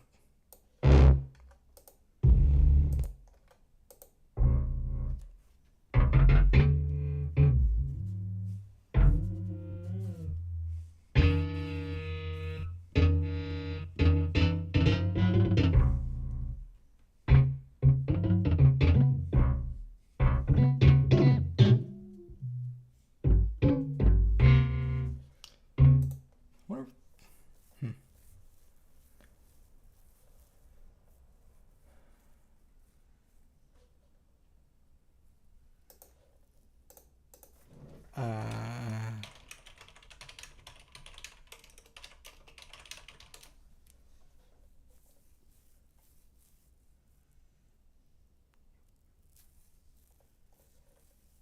eight.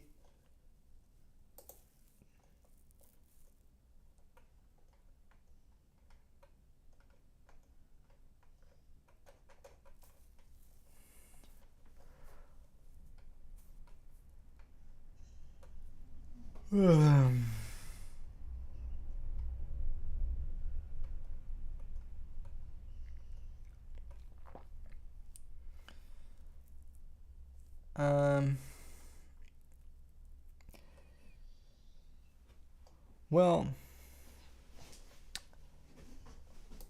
I should probably go. I think I'm just gonna end this stream. I've been streaming for a couple hours, so because I think I need to figure out how Trillion works.